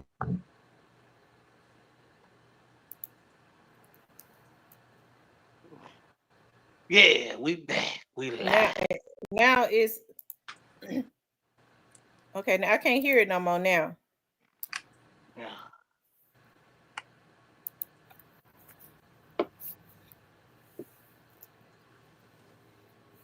Now, what was y'all talking about, Mr. Parker and Cypress? I was saying how it's fucked up that somebody can run up in your house and take all your cleaning supplies and just leave. Well, that's how kids are. No, they're not, Tam. Yes, it is. Cypress, she always That's trying how to. they are. Cypress, she always trying to justify something. Well, that's just how kids. No, my kids don't steal from me. They ain't stealing, they just taking it. All right. Oh, okay.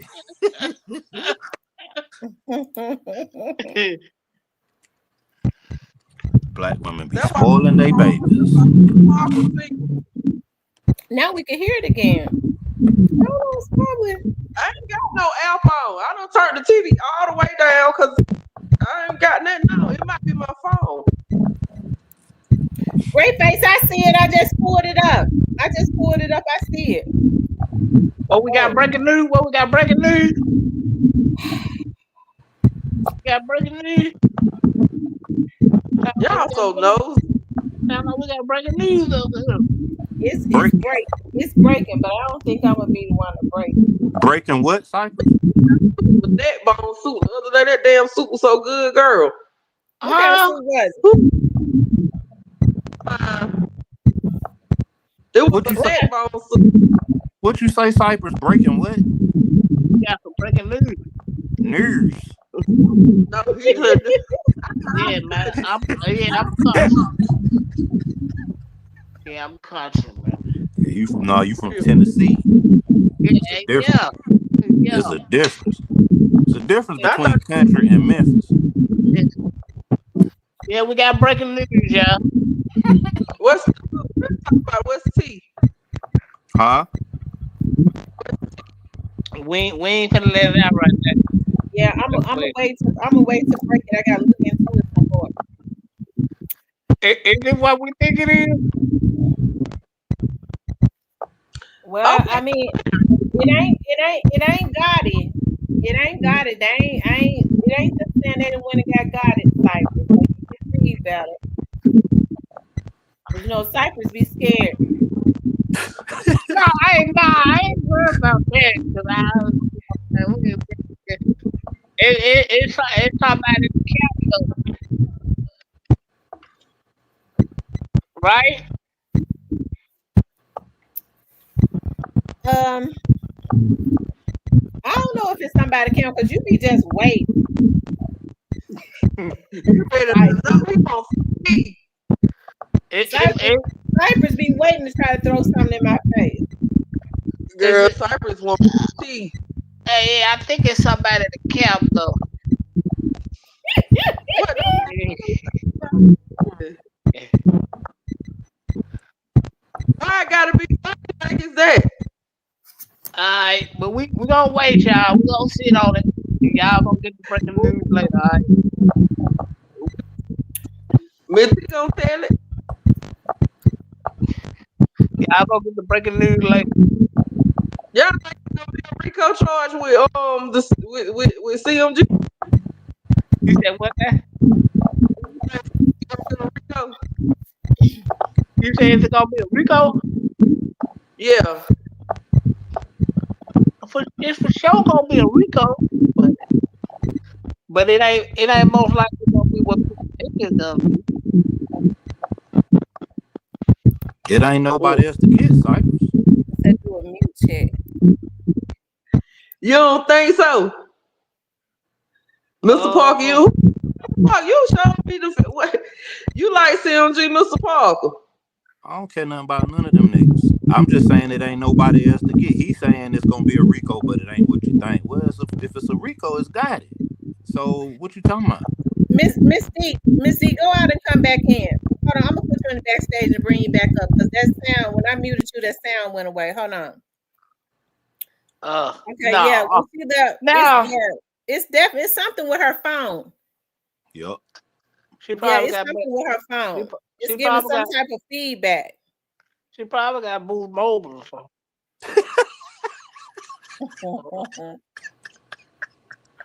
She got a cricket phone. Hey, don't do that. Don't do that, man. Don't do that. She ain't here. Don't do that.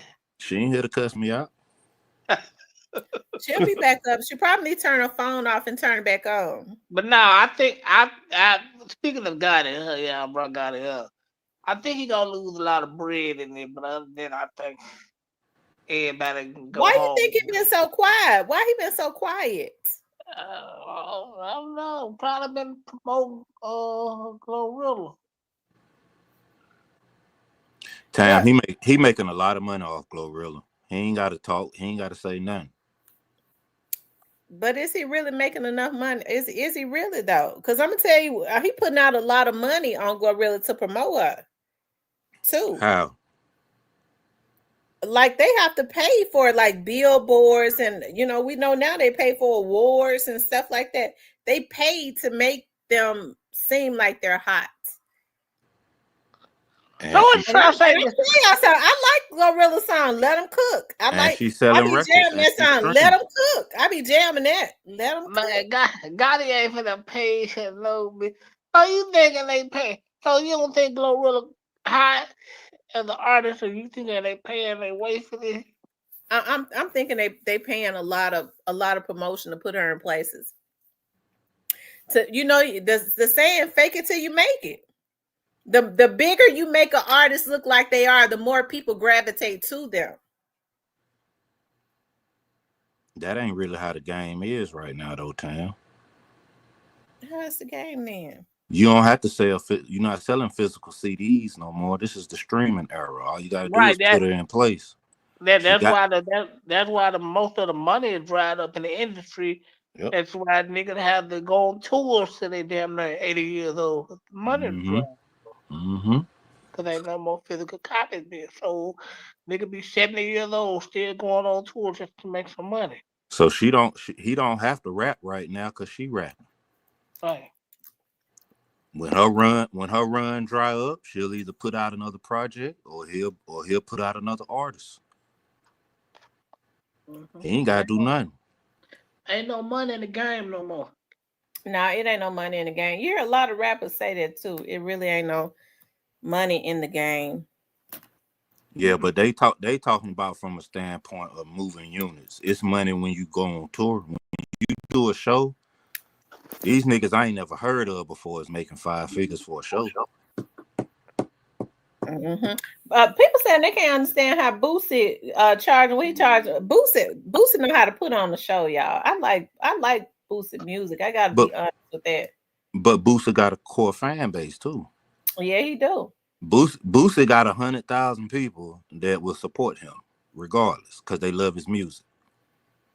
So he ain't even gotta do no new music. All he gotta do is show up to a show. That's it.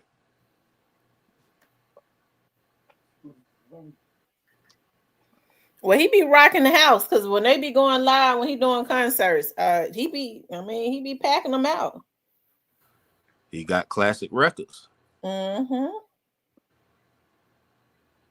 But a lot of artists make money from doing other things other than music. You'd be surprised how many artists got shoe deals, how many artists got soda deals, all types of shit. So I mean, it's so much. I mean, you can make money just sitting on Instagram if you're an artist. They'll come and pay you $20,000 just to post they product 2-3 times on your page. Yeah, they will. So they ain't really got to worry about it making it in, and then YouTube will pay you if you get 5 million views on a video, you're gonna get paid. Mm-hmm. I agree. That's true. That's why I be telling a certain person that she need to get on Instagram. I'm gonna get on there. Yeah, when? Starting the first of the year, it's a whole lot of stuff that I'm gonna start doing differently. Okay, we don't hear the feedback yet. It's the gone. noise gone. Yeah, it's gone. So in the Buffalo way, praise the Lord. What Cypress talking about? I'm sipping this Coke because the Buffalo way was high. Why you don't never turn your camera on? Why y'all don't turn y'all cameras on? Because we be. I like to see. Because we be. I want to see that. No, I ain't talking about you, but I'm talking about these men. Cause my beard ain't acting right now. Your bed. My beard. Oh, okay. What it doing? How can what's going on with it? It need to be groomed.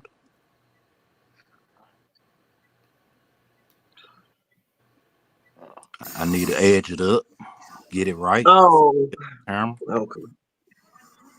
I know my nails ain't acting right now. I'm trying to wait close to Thanksgiving to go get them did, but these things look at me. Where you live in Georgia? Uh-huh. The A. The Georgia Peach.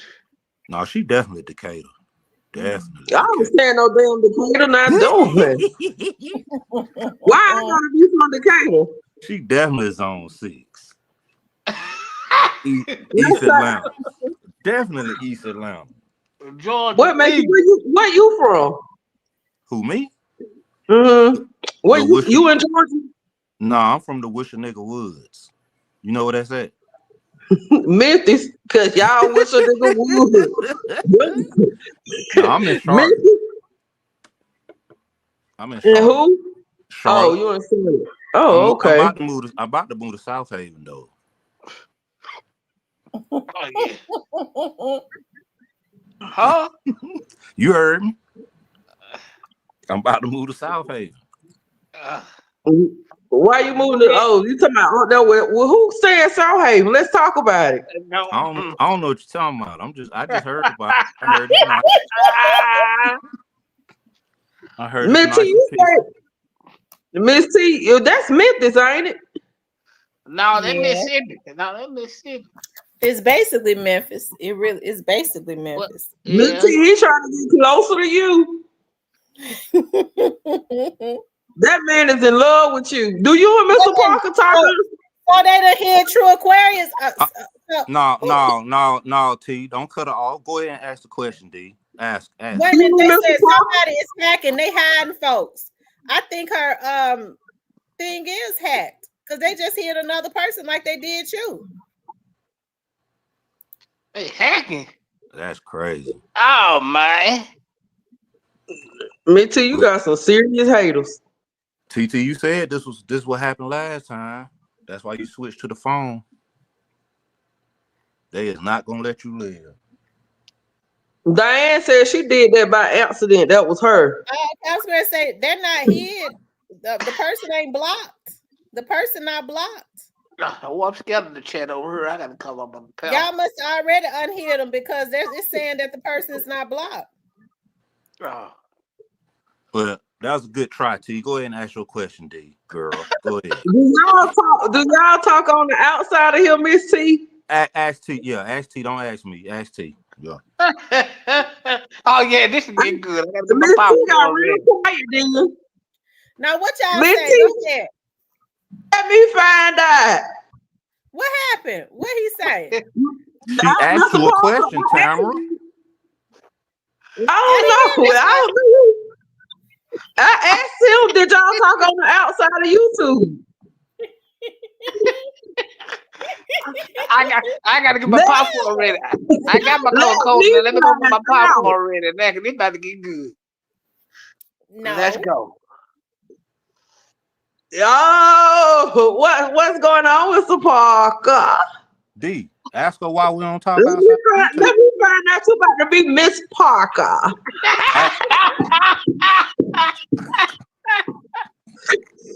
Woo, let me find out you about to be Miss Parker.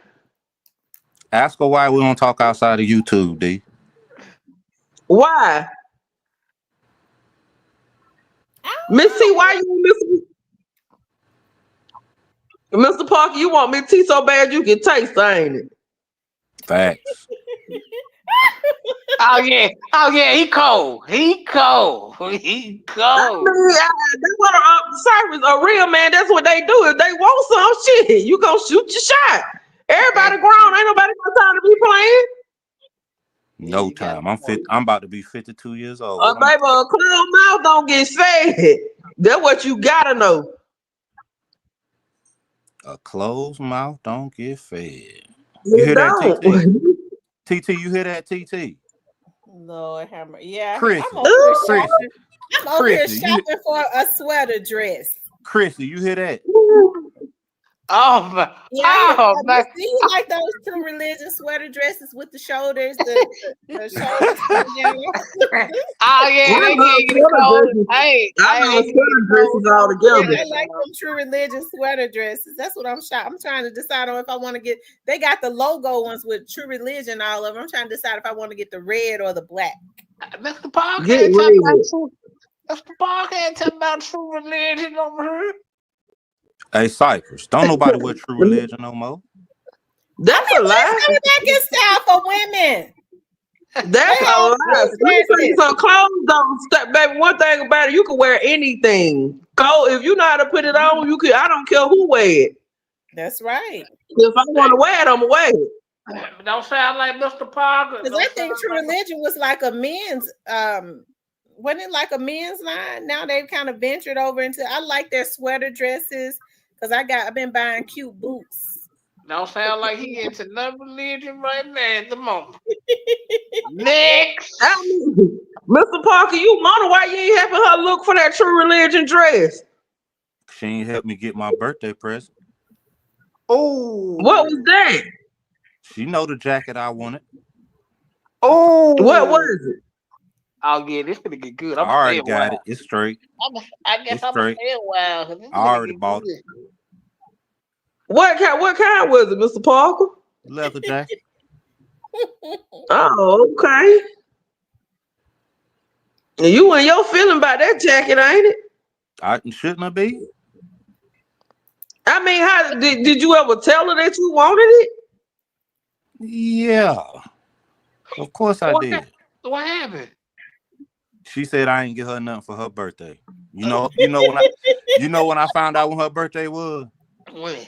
On live with everybody else when she went live. Oh man.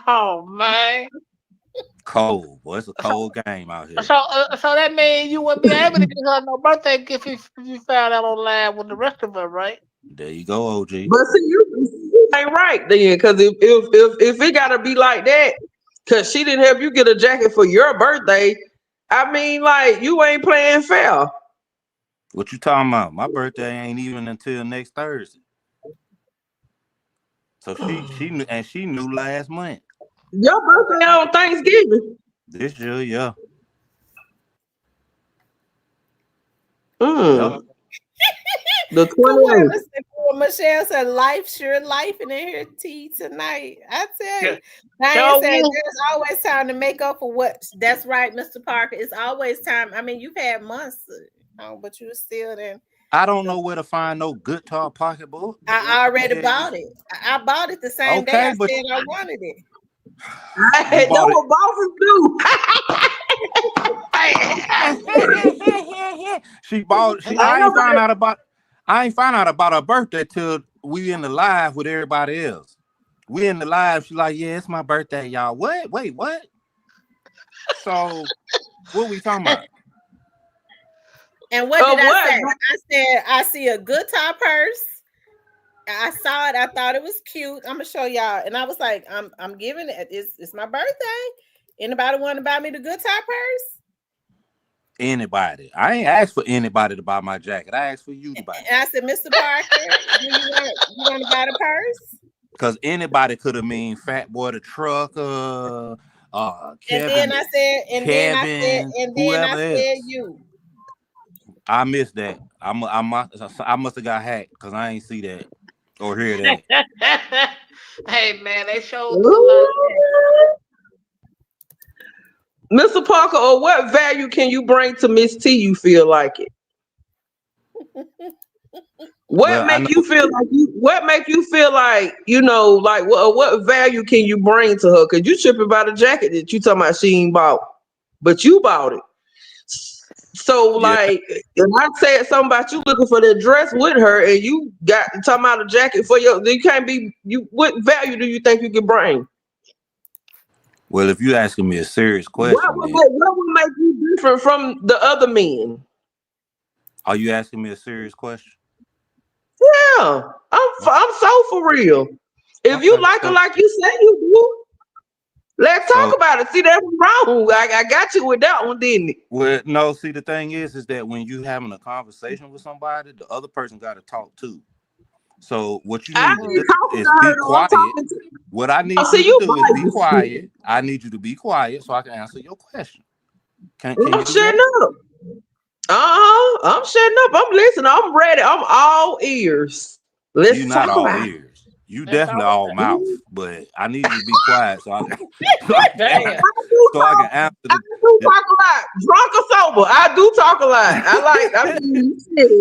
But if you let me answer the question, the thing that I'm trying to show y'all my purse, and I got it the same day. I gave the you thing that TT needs is what I bring to the table. There it is, right there, cute purse. That's on her. You got your guitar purse. Different, yeah. The Bessie Johnson. It is. Have you told it in chat? No, I'm saving it for. I'm gonna start toting it in the spring and summer. Okay. Walking around Memphis looking like Elvis Presley. I got some cute tights and stuff. Cute, you know. I like spring and summer. I like to wear. I mean, you always got something to say about what she got or what she. I mean, like you always got jokes. I mean, what do you like about her then? You got something to say about the pocketbook. You got something to say about the True Religion dress. So, what is it that you like about her? The mute button. Oh man.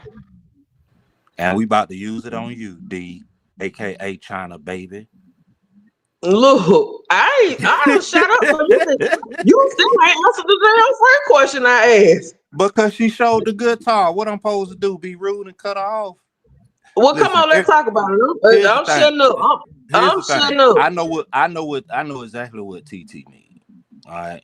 And what she needs is what I'm willing to provide. Now, I'm not going to tell you her personal business about what she needs on this national broadcast. But trust me when I tell you, what she needs is what I bring to the table. It's exactly what I bring to the table. I hope it ain't no deal, so you can get that anyway. Otherwise, I'd have left it alone because I don't like wasting people's time because I don't want nobody wasting my time. You did. I mean, but how do you know what she needs? Because we've talked. Okay. So I know what she need. I know what she require, and I know what she demand, and I can handle it.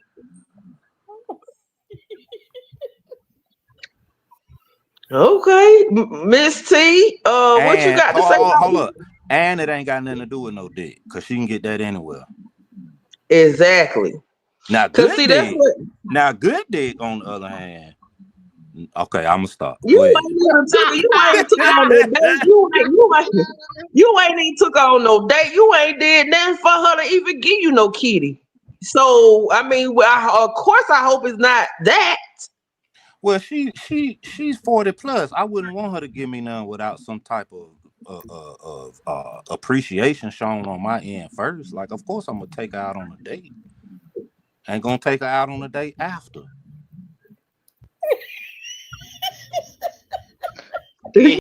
So too. I believe you and Mr. Parker. I believe you and Mr. Parker be talking. Y'all you keep it that hush hush. You very private. But Ain't too Mr. private. Parker We said on he a know what you need. He know because what you need. I mean, hey, I don't know what to tell you.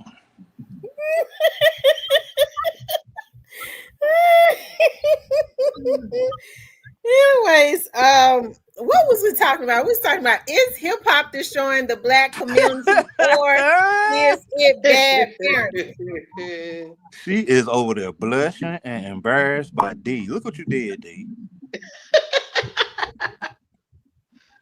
Tamara darker than me over there turning red. They said, Miss D, we need a few of them peas. A few of them peas. What's that? What's the peas? Use Pain, your, I guess. use your I don't imagination. sell drugs no more. I sell weeds.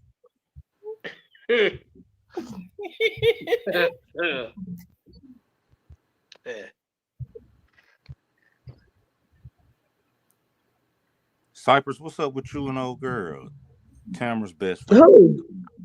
Huh? Huh? If you can you can hear Oh, it. That's what no, mama used to tell D. Uh-huh. Cyrus, oh Lord have mercy. Cyrus got him a piece too. Nah. I Oh, mean, Cyrus. we cool. I mean, we cool. Yeah. Cypress, you in Texas, right? Yeah. Oh, that's why you move like you move. I get it now. What you mean? How he move? Man, ain't no black man got no business being in Texas trying to be in a relationship. That's crazy. Why you say that? All them black and Let's brown talk women about down it. there? Hell no. Man. Houston, Dallas, and San Antonio. I wouldn't. If you're a black man, you ain't got no business living down there trying to be in no relationship. It ain't gonna work. Wow. Cause there's too many black and brown women that's single and looking for you. That should have nothing to do with it. Why I don't? I mean, because if you get with somebody and you like them, the next person they shouldn't even turn you on if you like what you with. That's not how that work, D. How it work? Let's talk about it. See, let's talk about this. When a man can only stop doing things around and moving around a certain way when he's tired of it. It's just that simple. It's that cut and dry. When a man get tired of it, then he'll be with one woman and won't nobody else be able to turn his head or get his attention. I promise you. Yeah, exactly. But that don't come with age. It come with maturity. It come with being tired. Right? So a nigga could be 25 years old and be like, bro, I'm tired of being in these streets. And he might mean it. A man could be 60 years old and find before he like, I'm tired, bro. I'm finna sit down. Cypress ain't tired. And he live in Texas. He don't stand a chance. I ain't looking for nothing in Texas, bro. You can tell that to somebody else, Cypress. I ain't stupid. I've been to Houston and Dallas, and my eyes work. Oh, Lord have mercy. Mm-hmm. Nah, I ain't looking for nothing. I don't know, because if I like somebody, I like them. If I deal with them for real. You a woman. But I gotta like you though. It gotta be something about you I like. You a woman. That's how y'all supposed No, to be. no, cause let me tell you something. My cutoff game so strong, man. Please, woo! I'm the cutoff queen. I will cut a person off for anything. I don't know. Like, don't wake up one day and be 70 and you still cutting people off. I mean, if I have to protect my peace, I will. All right. Okay. My peace. All right.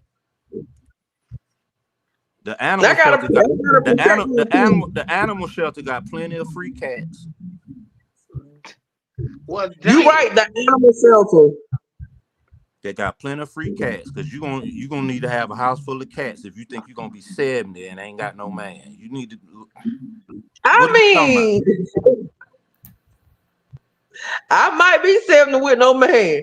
No, I'm okay with it. If that's how I gotta be, but if that's what's gotta be, then that's what's gonna be.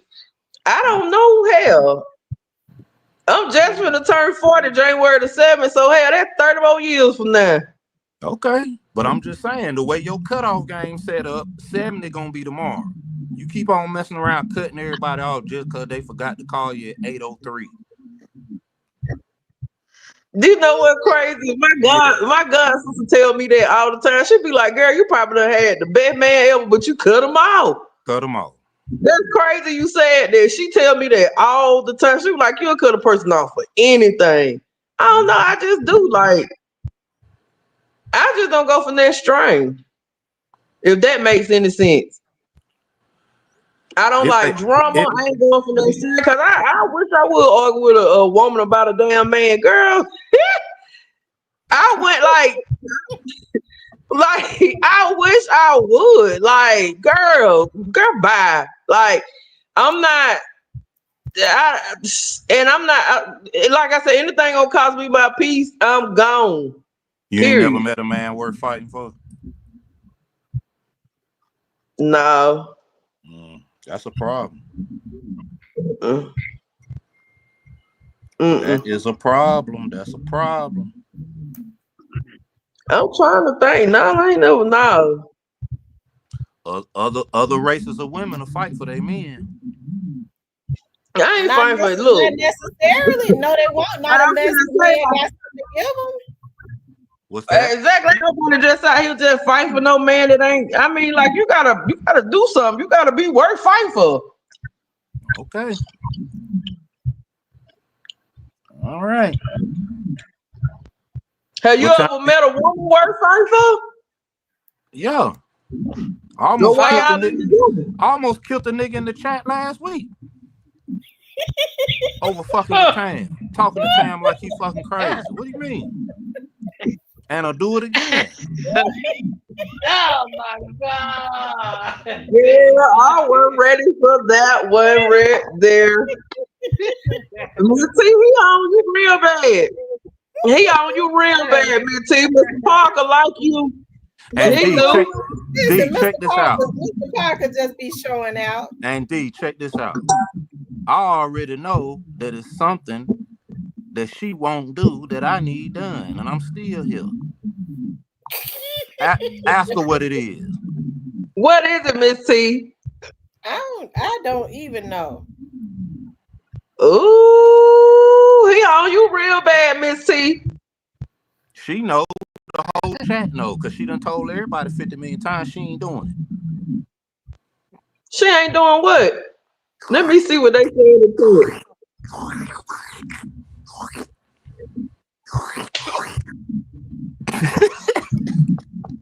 What? Oh man. Oh. She said she ain't doing it. Now what I'm supposed to do with that? Oh my God. Lord have mercy. What a grown ass man supposed to do with a woman that ain't gonna do that? And I'm still here. Come on now. Don't play with me.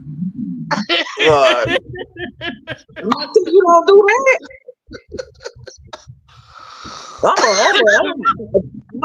I'm an uncut freak. I'm gonna tell the truth on that. Man, T, I can't believe you don't get down, girl. Oh, now her sound messed up. Now she muted. Now she muted by accident. I'm sorry, one of the dogs hit mute. I'm sorry. She be telling me, I be thinking she talking to her grandchild or something. It be them damn dogs. Well, I mean, you know, that's just something she don't do. And that's what I had to accept. You maybe can bring that part out of her. You don't never know. Hey, I don't put no pressure on no woman to do nothing she don't want to do. I'm just saying that what I'm saying, you got a pressure. She might, hey, you'll never know. Certain people bring out different shit in you. Yep. You on your way. Anything huh? Yes, sir. You on your way. Who on their way? That's what they saying in the chat. Who? The spark. The folks say you on your way. Yeah, he on the way. That ain't nobody but She Johnson, I'm sure. I can't even see the chat, but she loves saying that shit. No, it ain't her. Oh.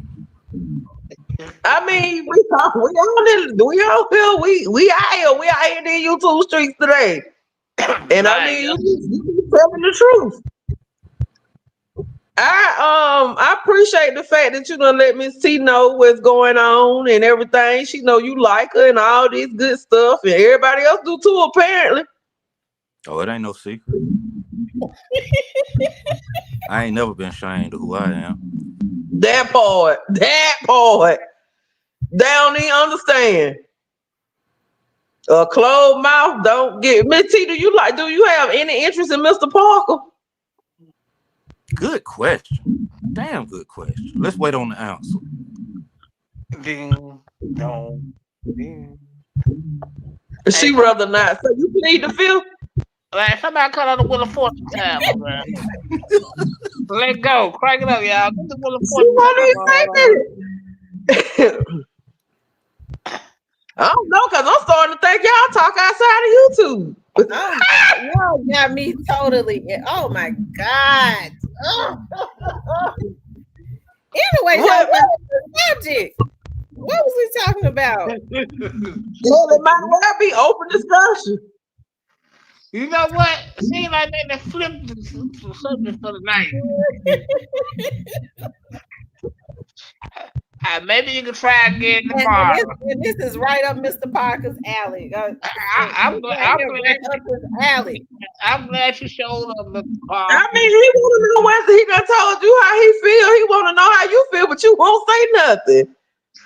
Mr. Parker, you give me some ideas to type of CD. It's cute or whatever. I'll change the subject. I know we ain't really fans of Black Youngster like that, but he do got a song about Tam though. Have y'all heard it? Oh. It go that booty, that big fat booty.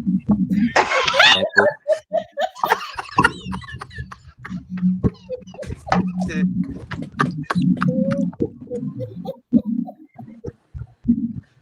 Girl, this man here for a milk. That what took me out when that man said he was finna move to South Haven. I knew then. I'm like, he getting close to the T. Cypress, why you take all your videos down? Oh, because I applied for the Because you was what? Because I applied for to get monetized. I saved both of them and just put them up. I'm probably gonna put them back. So you talking about AdSense? Yeah. His face on now. He said, "Did I do what now?" Did you ever show your face in the videos? A couple of them I did, I think. Let me see how you look. When, right there? Yeah.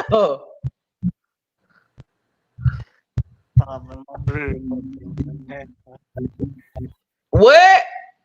My beard fucked up, man. The same thing Mr. Parker said. Y'all ain't confident in yourself. Y'all men folk, y'all damn, your beard ain't right and shit. The hell? Let's talk about it. Something ain't right. I just got off work. Oh, that was Steve said last night, but he was at work in the car or something. No, I work from home, so as soon as I clocked out at 7 o'clock, I was on. I just got work though.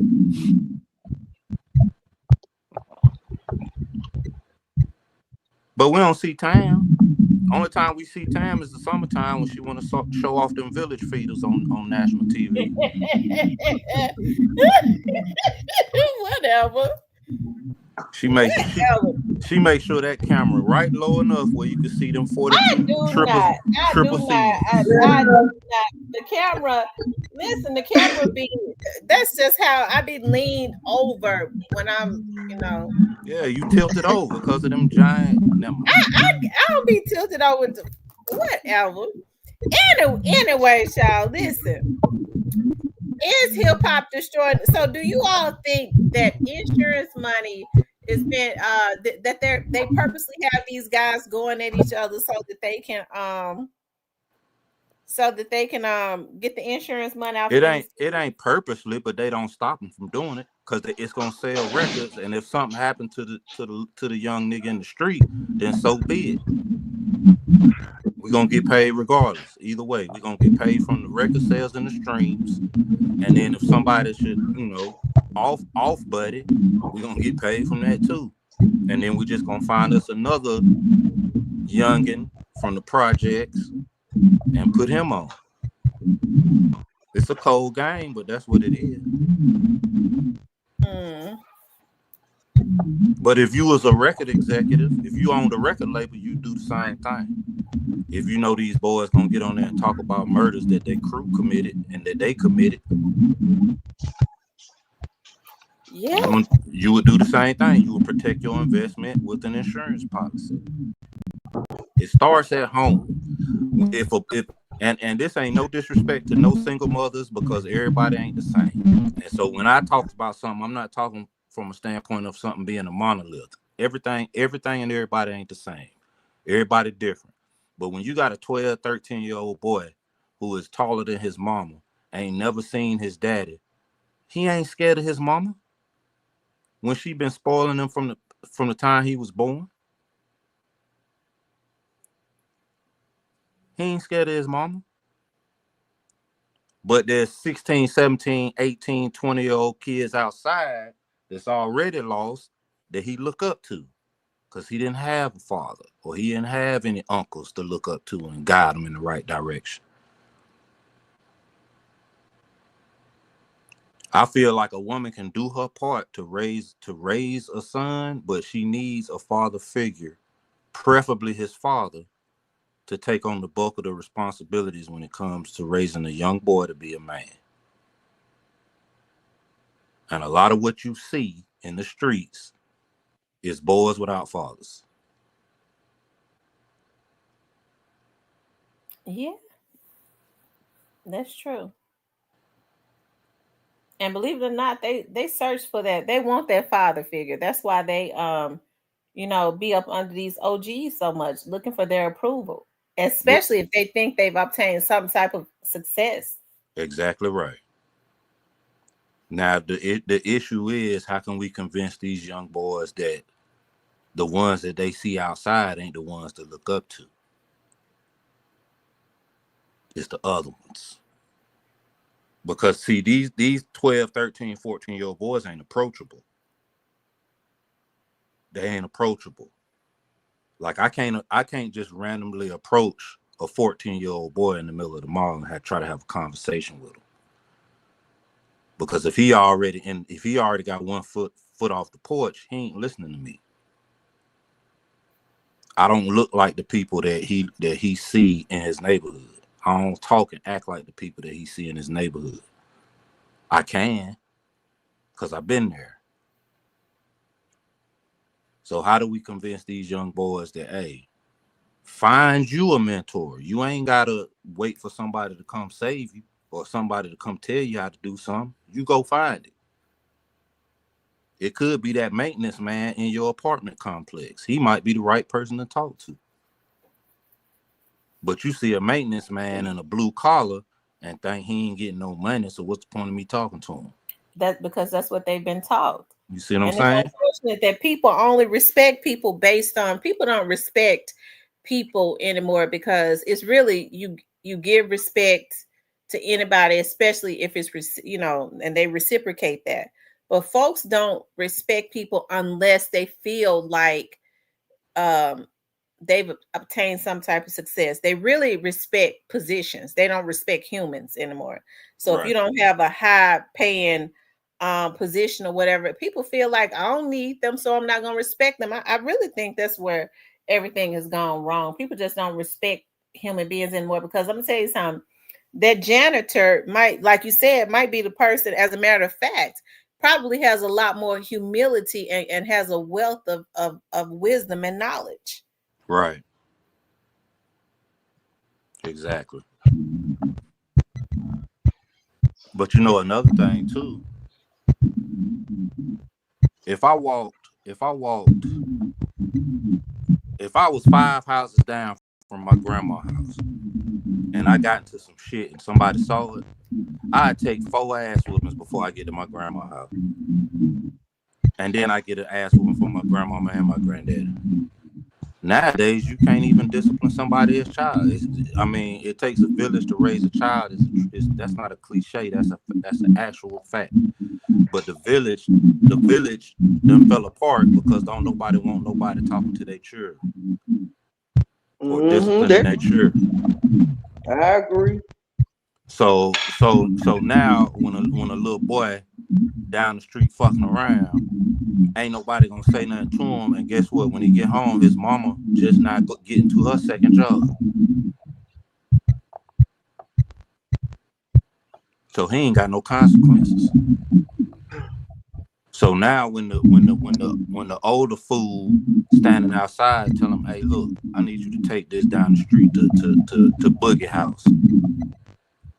He ain't got no problem doing it for OG, because OG is that dude. He got a nice little Benz in the front yard. Yeah, I take it down there for him.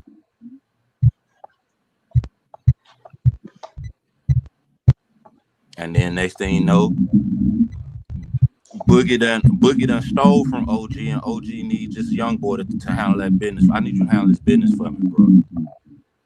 Here, take this. Take this. All you gotta do is cock it back and aim it and pull that trigger. I need you to handle that. I'm on probation. I can't do it. I need you to do it.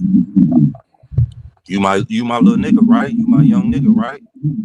We've been rocking and rolling for years, right? You my nigga, right? You want to get put on? This how you get put on. The boy don't know no better. He ain't had no home training. Well, hey, but I agree with he says people respect money, not morals, and that's the reason why we're in the positions that we're in. Yep.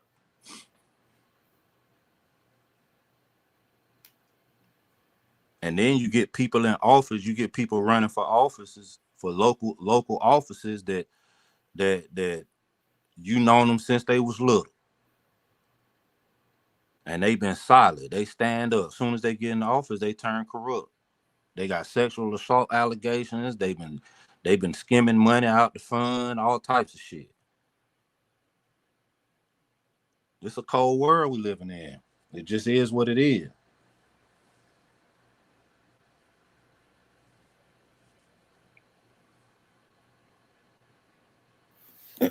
So, Mr. Parker, you are a man. You tell us, men are supposed to be the leaders, the heads, those that are that are qualified to be that, actually, because being a man don't just qualify you to be a leader if you don't carry the characteristics of it. But you being a man, what needs to be done for this generation that we're seeing that's losing their lives in record numbers before they even turn 20? What needs to happen? Black women got to stand beside us or behind us in solidarity. That's the first thing, because y'all run the house, whether it's a single household or a 2-parent household. Mm-hmm. We can't lead if all of our women are saying I'm strong and independent and don't need no man. How we supposed to lead? But you're omitting that the men are the ones they're leaving their households in record numbers. And how is that? Because It don't necessarily mean that it's the woman. No. Tamara, men don't end relationships. Women do. You know that. And D just told you. D Okay. just confirmed. Men don't leave relationships. As a woman, let me say this. As a woman, I know a woman will do everything she can to hold her relationship together, especially if there are kids involved, until she just mentally can't take it no more. Okay? That man is out consistently cheating on her. That is emotional and mental abuse. That man is verbally abusing her. Stuff like that. I mean, she picked the wrong man. But is she supposed to stay in those conditions? I'm asking you that. Oh no. I wouldn't expect neither one of my daughters to stay in conditions like that. But I also expect my daughters to pick the right man.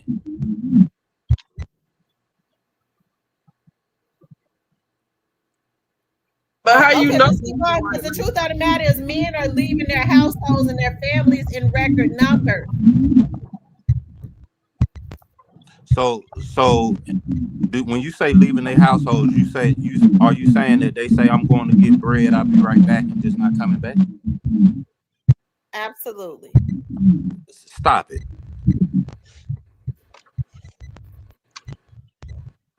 This is a national broadcast. This is going out all over the world. Stop it, Tam. But it's the truth. Ain't nobody telling nobody I'm going to get bread and not coming back. Stop. But basically, that's what they're doing, though. They're walking out of their households, or they are getting there never was in the household. They feel like they can just drop a baby off, and because they don't feel a certain way about the woman, they say, "Well, I never cared about her." Yeah, but you got a baby. Yeah, but I don't care about her. I'm not getting ready to deal with that. You got to get out of Memphis if that's what you think. It's universal. It's not. That's not what's going on. Okay, what's going on, Mr. Parker? Because I know that's a lot of what's going on. That is a lot of what's going on.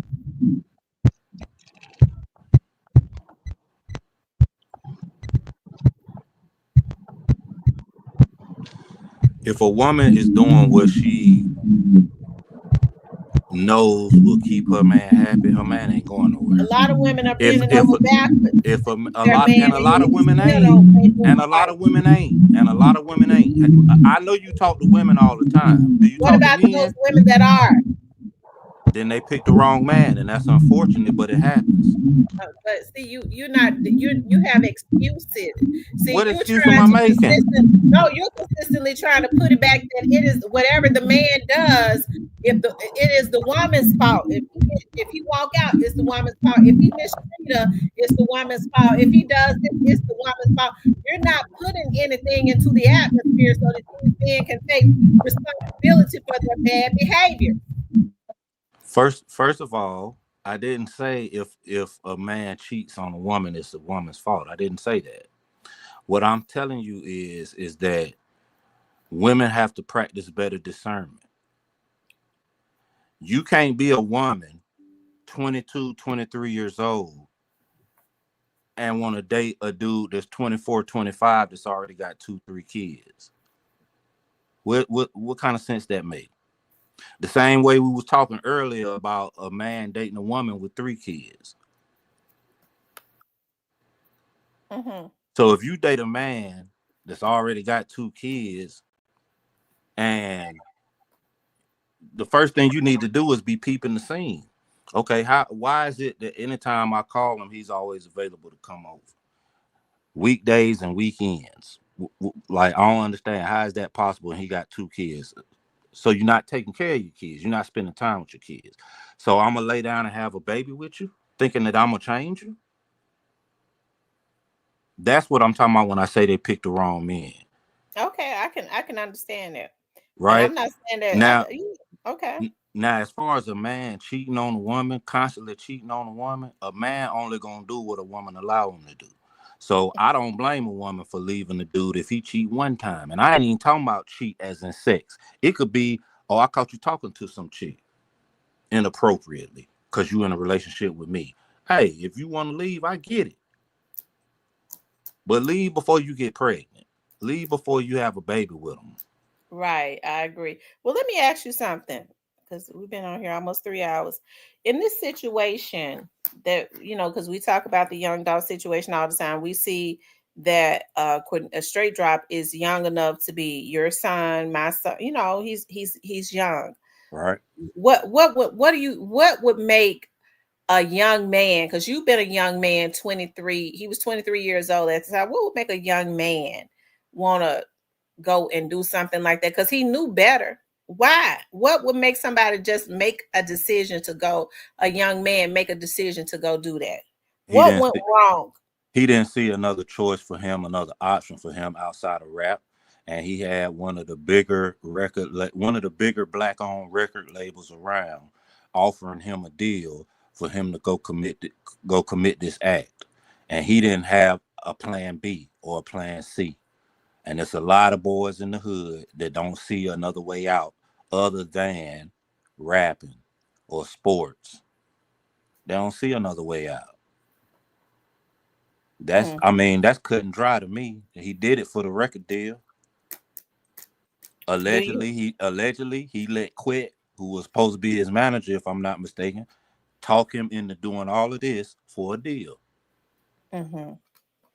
And he didn't see another option for himself. Mm-hmm. If he could hoop and he had somebody talking to him about going overseas to play professional ball overseas, he wouldn't be in the position he in. If he had a real interest in uh being an architect and was thinking about re-enrolling in college, he wouldn't be in the position he is. He ain't have a plan B.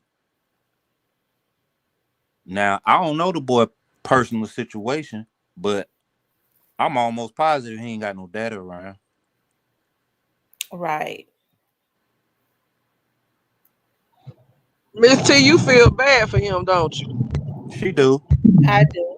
because she think he just so damn cute and handsome. He is. He very handsome. He just He is a handsome. He he is just a a handsome little boy. He is a handsome kid. he is. Miss T correct about that. He And I get very handsome. and I understand that because of y'all's age, y'all call him a little boy and a kid. He is not that. He is a grown ass man who made a decision, and he gonna But pay for them but he still consequences. basically is He a no child, though. no he's not. He is not. Dang. There are boys his age who got multiple bodies on them, and from what I hear, he might have multiple bodies on him. He ain't no kid, Miss T. You know what made me not feel sorry for him was everything he did after the fact. Like, nah, I feel sorry for him, but then when I think about all the stupid stuff he did after the fact, it's like he did that shit thinking that shit was cool. And they And, definitely and you did could some already, and stupid you could shit. see, like, it really confirms when he was on that elevator. He looked like he was stressed out. You had a bunch of older men that really put pressure on this little boy to go and do this.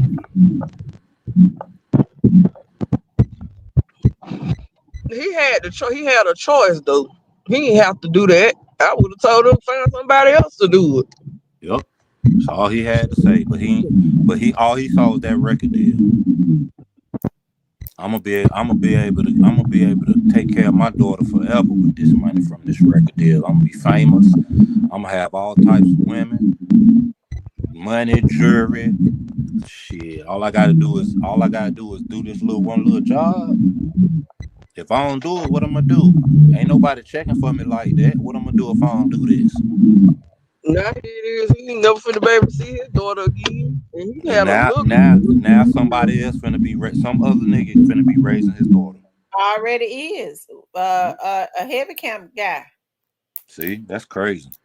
The very group of people that put him up to do it took his woman from him.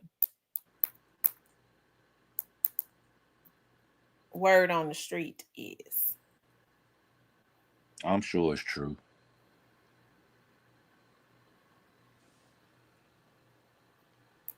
It's sad. It really is. Like I said. So, do you think a father figure in his life could have helped to derail that decision that he made? So, Miss T, my son, well, both of them rap, but my oldest son, he real serious with it.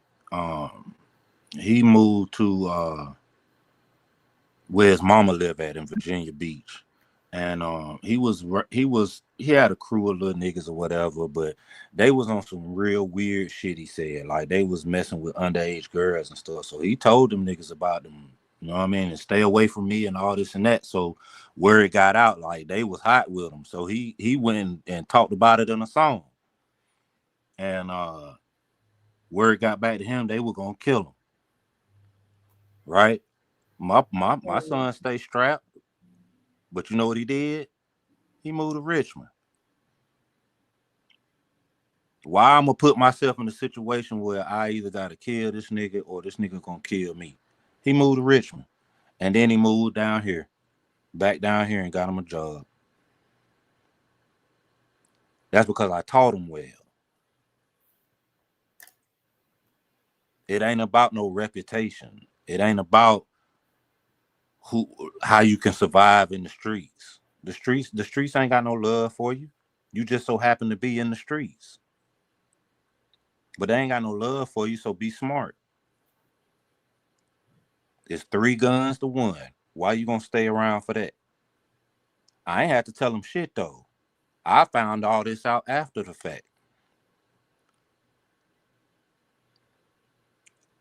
So I say that to say if Straight Drop had a father or a father figure around when he was growing up in his most formative years, when he was 9, 10, 11, 12, etc., then the same way Miss D said she would have told them boys, y'all find somebody else. That's what Straight Drop would have said. He'd have told when Quit say, look, bro, these boys offering a record deal and not no 360. They talking about some real paper. But this is what they want done. Drop would have been like, bro, I ain't got no beef with Dolph, and I'm not getting involved with that, bro. We'll find something else. It's other labels. We'll find something else. But I ain't doing that. For a record deal, man, I ain't doing that. If he had a man around telling him right from wrong when he was growing up.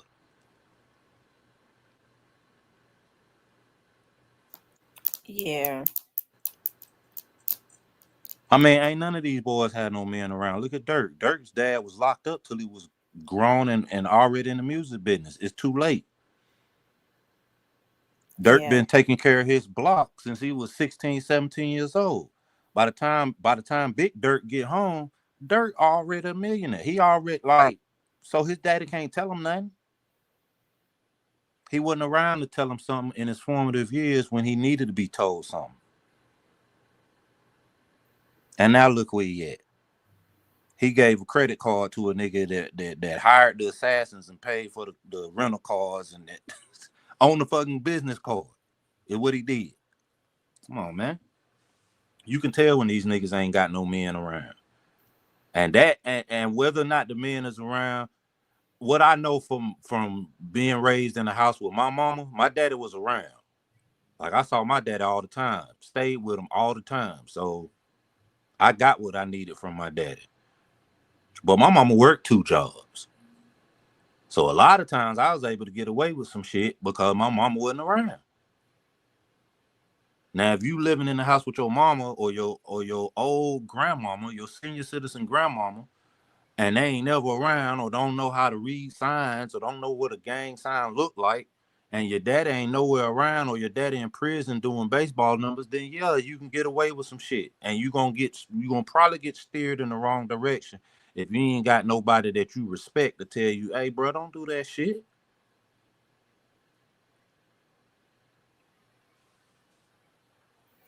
So do you think that Cornelius was really inebriated? Inebriated? Inebriated? Yeah. When? During the act? Yeah. I'm sure he was. You think if he wasn't, it would have been different? No, I don't think it would have been different. I think he would have did it. Me too. Cause he's a drug addict. I think he had to get high to do it, but I believe he was sober when he made up his mind he was gonna do it. Right. Exactly. And Cornelius did it for the money. So when you don't pay somebody that's doing something strictly for the money, then you get what you get, which is That's what I'm talking about. That's what I'm talking about. That was inebriated Cornelius. Do you think it was strictly the drugs that had him to do it? no, no, I don't. I think it was the money. Now Yeah, he uses his money for drugs, but it's the money yeah. Because because I think he I had don't to do it over again. Because he didn't really seem he really didn't seem that remorseful in court. You know, because I mean, just as drug addicts do, he constantly had excuses. I had to try to make it. I wanted to make it happen for my daughter, but that's no excuse. You go get a job to buy your daughter a birthday cake and have her a party. when you a dope fiend at that age though, it's different from the dope fiends we knew growing up, Tam. Like the dope fiends we knew growing up, they wanted to wash your car, take your trash out, or fix your back window, or some shit like that. And that Work, would have bought his daughter a birthday cake. That. worst case scenario, they'll break in somebody's house or something, or scam somebody. But a dope fiend that age is he'll do the street shit for his high. So he'll bust you upside the head or shoot at you, whatever the case may be. See, he's still young too. He ain't he ain't no old head. He young. He just so happened to be addicted to some type of drug. Mm-hmm. But I don't think Quit or Juke could have paid him in drugs. I think he was just as addicted to money. Me too. So he wants to get paid whatever 40,000, whatever they said the payment was supposed to be. He wants that. You can't give him $20,000 in dope. I don't think he would have took it. I think I think he was just as addicted to the money as he is addicted to drugs. Yeah, because he was talking about buying a house. I do think his daughter. I do think his daughter's birthday meant something to him. I do think his daughter means something to him, but not enough for him to be smart enough to make better decisions. And it's obvious to me he ain't had no man around growing up neither. Yeah, it's sad, ain't it? Yep. But I saw that shit. I saw this shit happening 30 years ago. What you Because mean? 30 years ago, I was 22 years old, and my friends was 22 years old and 20 years old, and they had kids 5 or 6 years old. I ain't had no kids yet. I know niggas that when we was 17 in high school, they had a little baby. The real deadbeats come from my generation. And you seeing the outcome of that now. That's what you're seeing now. The 20 and 30 year olds, their dads is in their the people that made them are in their 40s and 50s. And it was a lot of deadbeats when I was in high school. And I don't come from where I'm from, my city ain't as big as Memphis. My city ain't as big as Atlanta. So if I got deadbeats all around me, I can only imagine what it looked like in Memphis back in 89, 90, 91, 92. Well, it got pretty bad around that era, anyways, because crack was Yeah, introduced, but in the mid '80s. yeah. So not only was it bad with the fathers, you started seeing they didn't have mothers like kids like Young Dolph and all of them that grew up in the '80s that had both parents that was addicted. They would have been just out there if they didn't have grandparents. I Mm-hmm. think that's the reasons why you see a lot of kids around 38, 39 years old, if they do got some morals and their parents were out there in the street, they had a grandmother that, Yep. that not the new age grandmother that was able to take Exactly. up. Exactly. Turned out good. My mom raised me and my brother. Both turned out good. You said who, Miss D? My dad was on drugs. Mm-hmm. Good. I mean, like me and my brother both. That's why when I hustled, I ain't had a heart to sell that. I just always, when I was hustling, I was just so because I ain't had a heart to sell nobody because I seen what it did to my daddy. Right. Mm-hmm. He was on crack, but shit. Now these young kids out here, they pharmaceutical got off the chain. Now them damn pain And they pills. don't do crack. These out here be 12, 13 years old popping damn pills and stuff already. Yeah. I mean, it's like they won't give a felon a certain job, but they let damn Trump ass make president with all them felons. They better not. They shouldn't even put that on the application now. Is you a felon? Does it? Hell, the president. You ain't wrong. I mean, I'm just being real. Like, the man that's running the country is a damn felon. Got several of them, but they put that on the application. What does it make?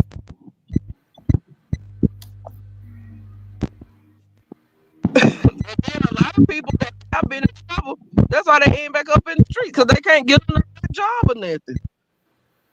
Yeah. That's true.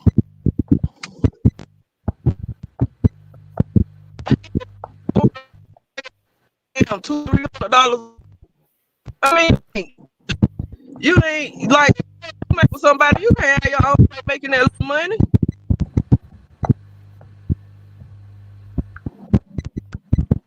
I mean, everybody not out to, some people don't know how to run a business. Some people don't, so everybody, you got workers and you got bosses. I mean, period. You got people that work and you got people that got their own business. Everybody don't have the mind frame. Either they'll say they ain't got the time, but some people don't know how to run a business. Some people don't know how to put a business together. Some people don't even have a clue on where to start. I don't judge people. I don't judge people. I don't. Because you got some of the best kids come out. You know what I'm saying? I mean, I feel like they want to do. I know some older guys, but they in and out of jail. Like, But see, it's really something knocking in your background. It's terrible. Huh? I mean, You said what now? We can't even understand you. You say She you in the what? car. She in her Oh, car. she said she in the car. Mm-hmm. Huh? is it still knocking? Yeah, it's knocking bad.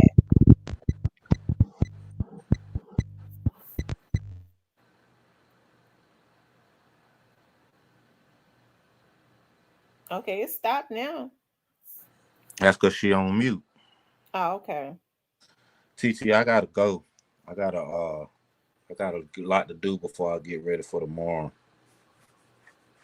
Okay. So you you've been telling the listeners that you are gonna start dropping pre-recorded materials because you weren't gonna be able to do the lives because of the training, and yet you've been going live every night. So what's up? I have not been going live every night. I went live last I've been going live last night. I went live last night. I went live today because I already know I'm gonna be busy tomorrow and all next week. So I'm gonna do some pre-recorded stuff. Are you only telling the platinum what you're in training for, or can we all know? It's top secret. Oh Lord. All right. Well, good luck with your training, Mama. It's top secret. If I tell Okay. you, I'm gonna have to off you. Okay. I don't want you to offer me.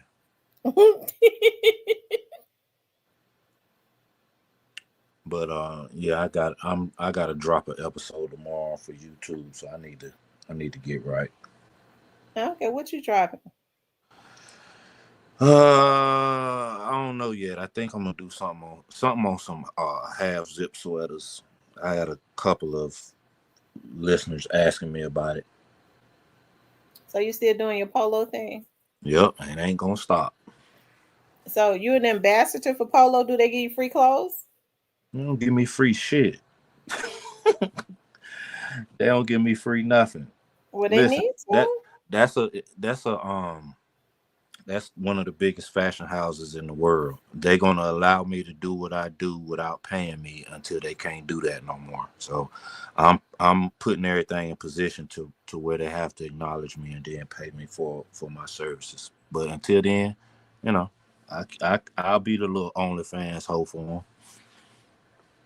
Okay. All righty. Well, I appreciate you getting on tonight.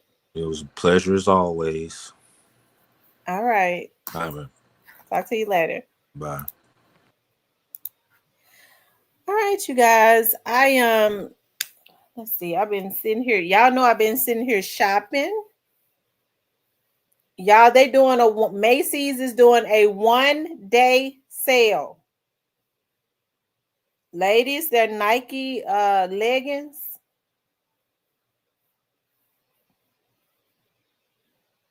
And if y'all don't, it's gonna end at 12 midnight. 1 day sale. Early Black Friday. Hold on, y'all. I like their Nike leggings.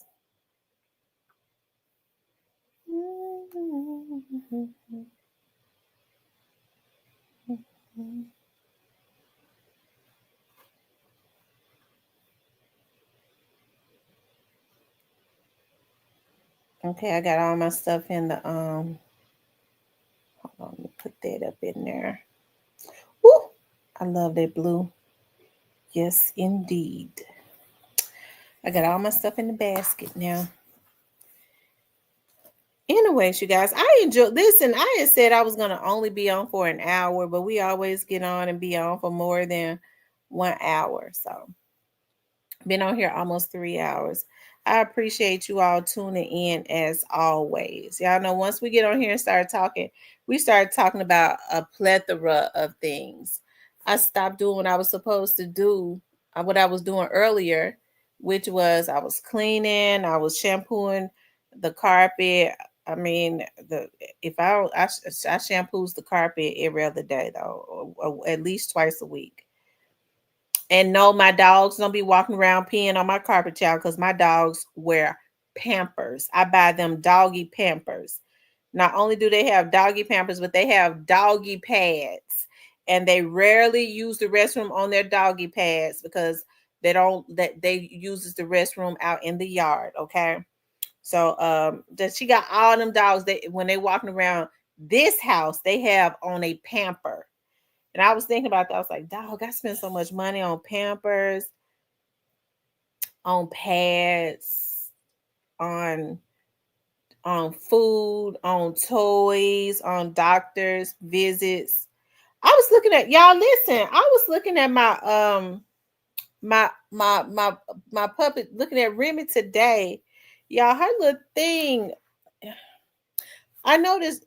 Oh, oh Lord, what? Okay, I don't want to talk about it. I'll just talk about it with the doctor.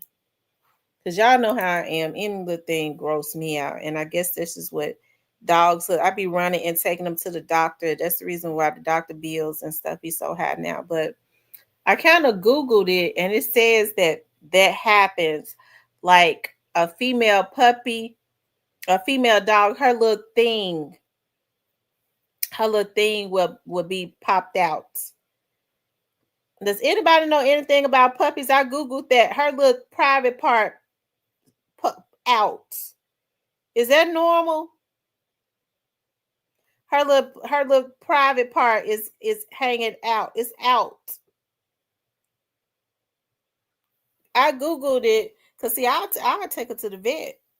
I just don't want another $500 bill.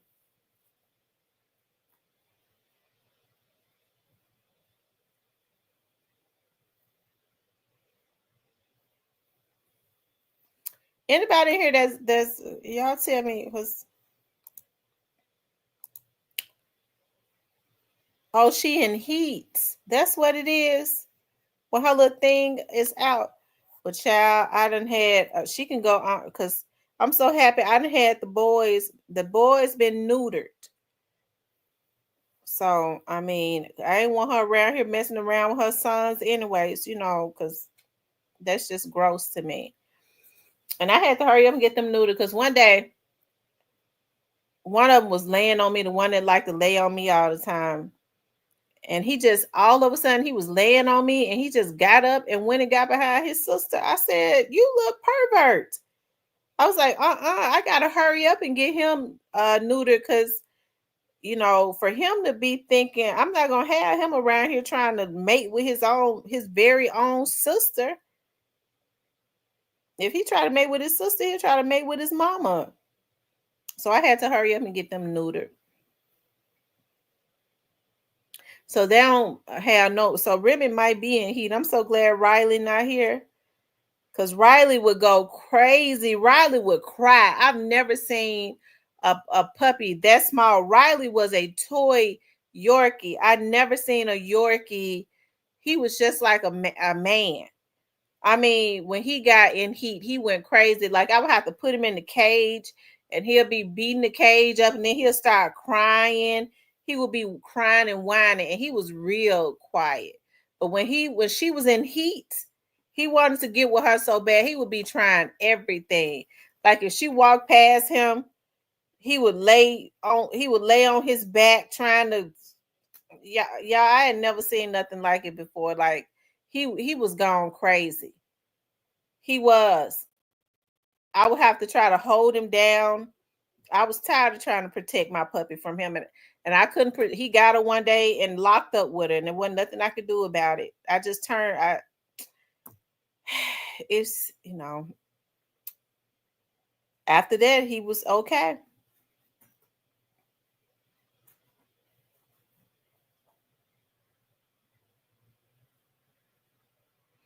I sent him back. I was upset, but my sister said since he been back, I never seen. She said Riley is so mannish. He be humping on everything. He be humping on the pillows. He be humping on he be humping on um anything, the couch, and he was horny. His little thing would get so real, it would get real long, y'all. I never in my life saw. I did not know dogs do that. His when he was in heat, his genitalia would get so long he could not even walk.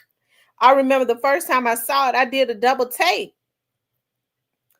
because I didn't know what it was, and I saw and it was like it was hurting him. He had a hump in his back. I said, ah!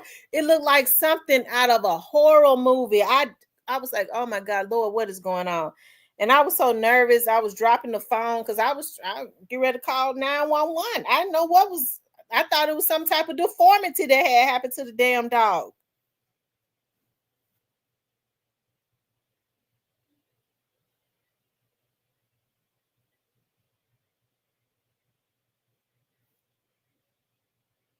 So those male dogs go crazy when the female's in heat.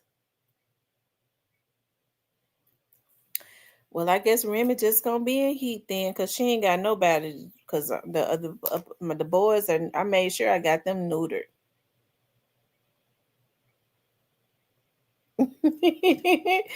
So my mom, cause my dog got him, put him out her house.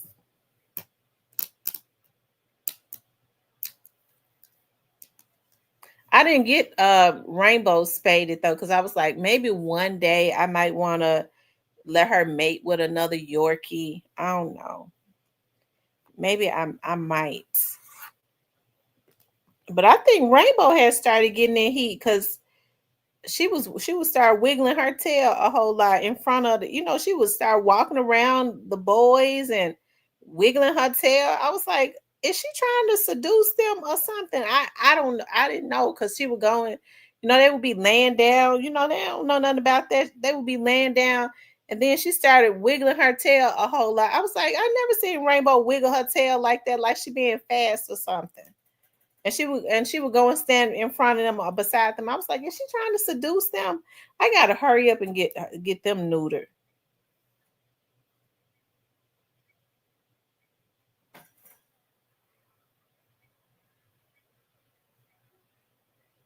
I got them some cute clothes. I ordered them some sweaters. I got them some sweaters and I got them some sweaters and I got their name imprinted on some of their sweaters. I got them there for Christmas. And for in the summertime, for like in the spring and the summer, I got Rainbow and Remy some tutus. So when we go walking and stuff, they can have on their cute little tutus. And I went on Temu and got a whole lot of different color bows to put in their head. So when I take them walking, and I got them different color leashes. I got them leashes to match their tutus. And I got them some rain boots from off of Temu. So when it's raining and, because they don't like getting their feet wet. So, when it's raining, they have to go outside to use the restroom. So I got them some rain boots.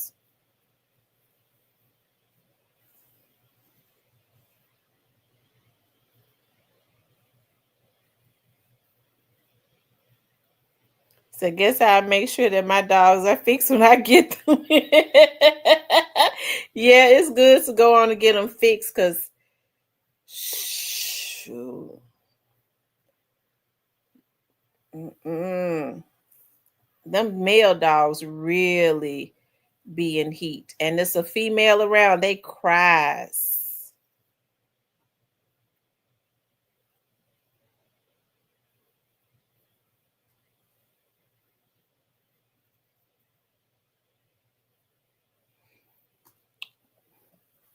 I told y'all one day I woke up, I would put Riley's, I had gotten him a bed and I would put his bed right down on the floor right by my bed.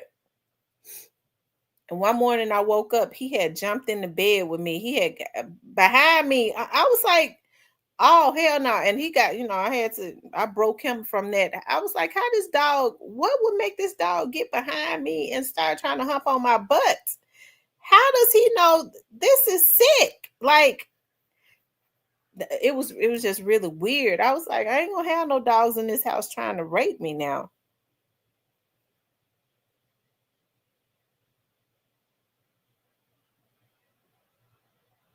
I put him out of my room. He couldn't sleep in there no more. I started making his butt sleep in the other room by himself.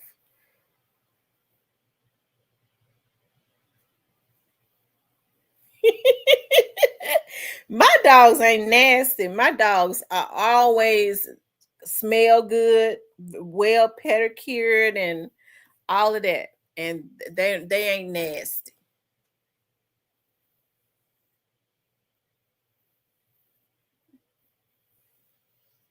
They don't smell like dogs or nothing. And the secret to that is make sure you keep their coat and stuff cut low, and you make sure that you bathe them and take them to the groomer, and then you make sure you bathe them and stuff in good shampoo that keeps them, it's a secret to that.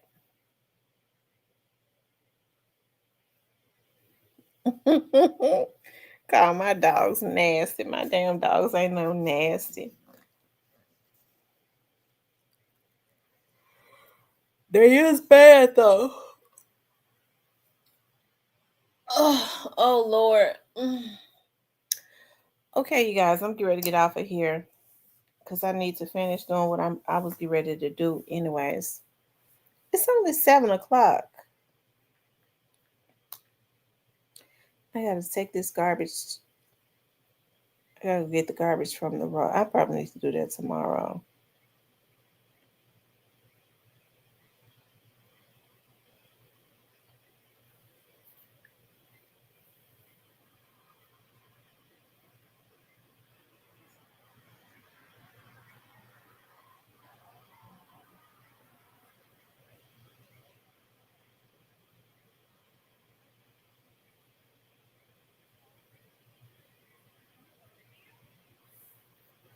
Anyways, you guys, I love you guys. Y'all have a good night.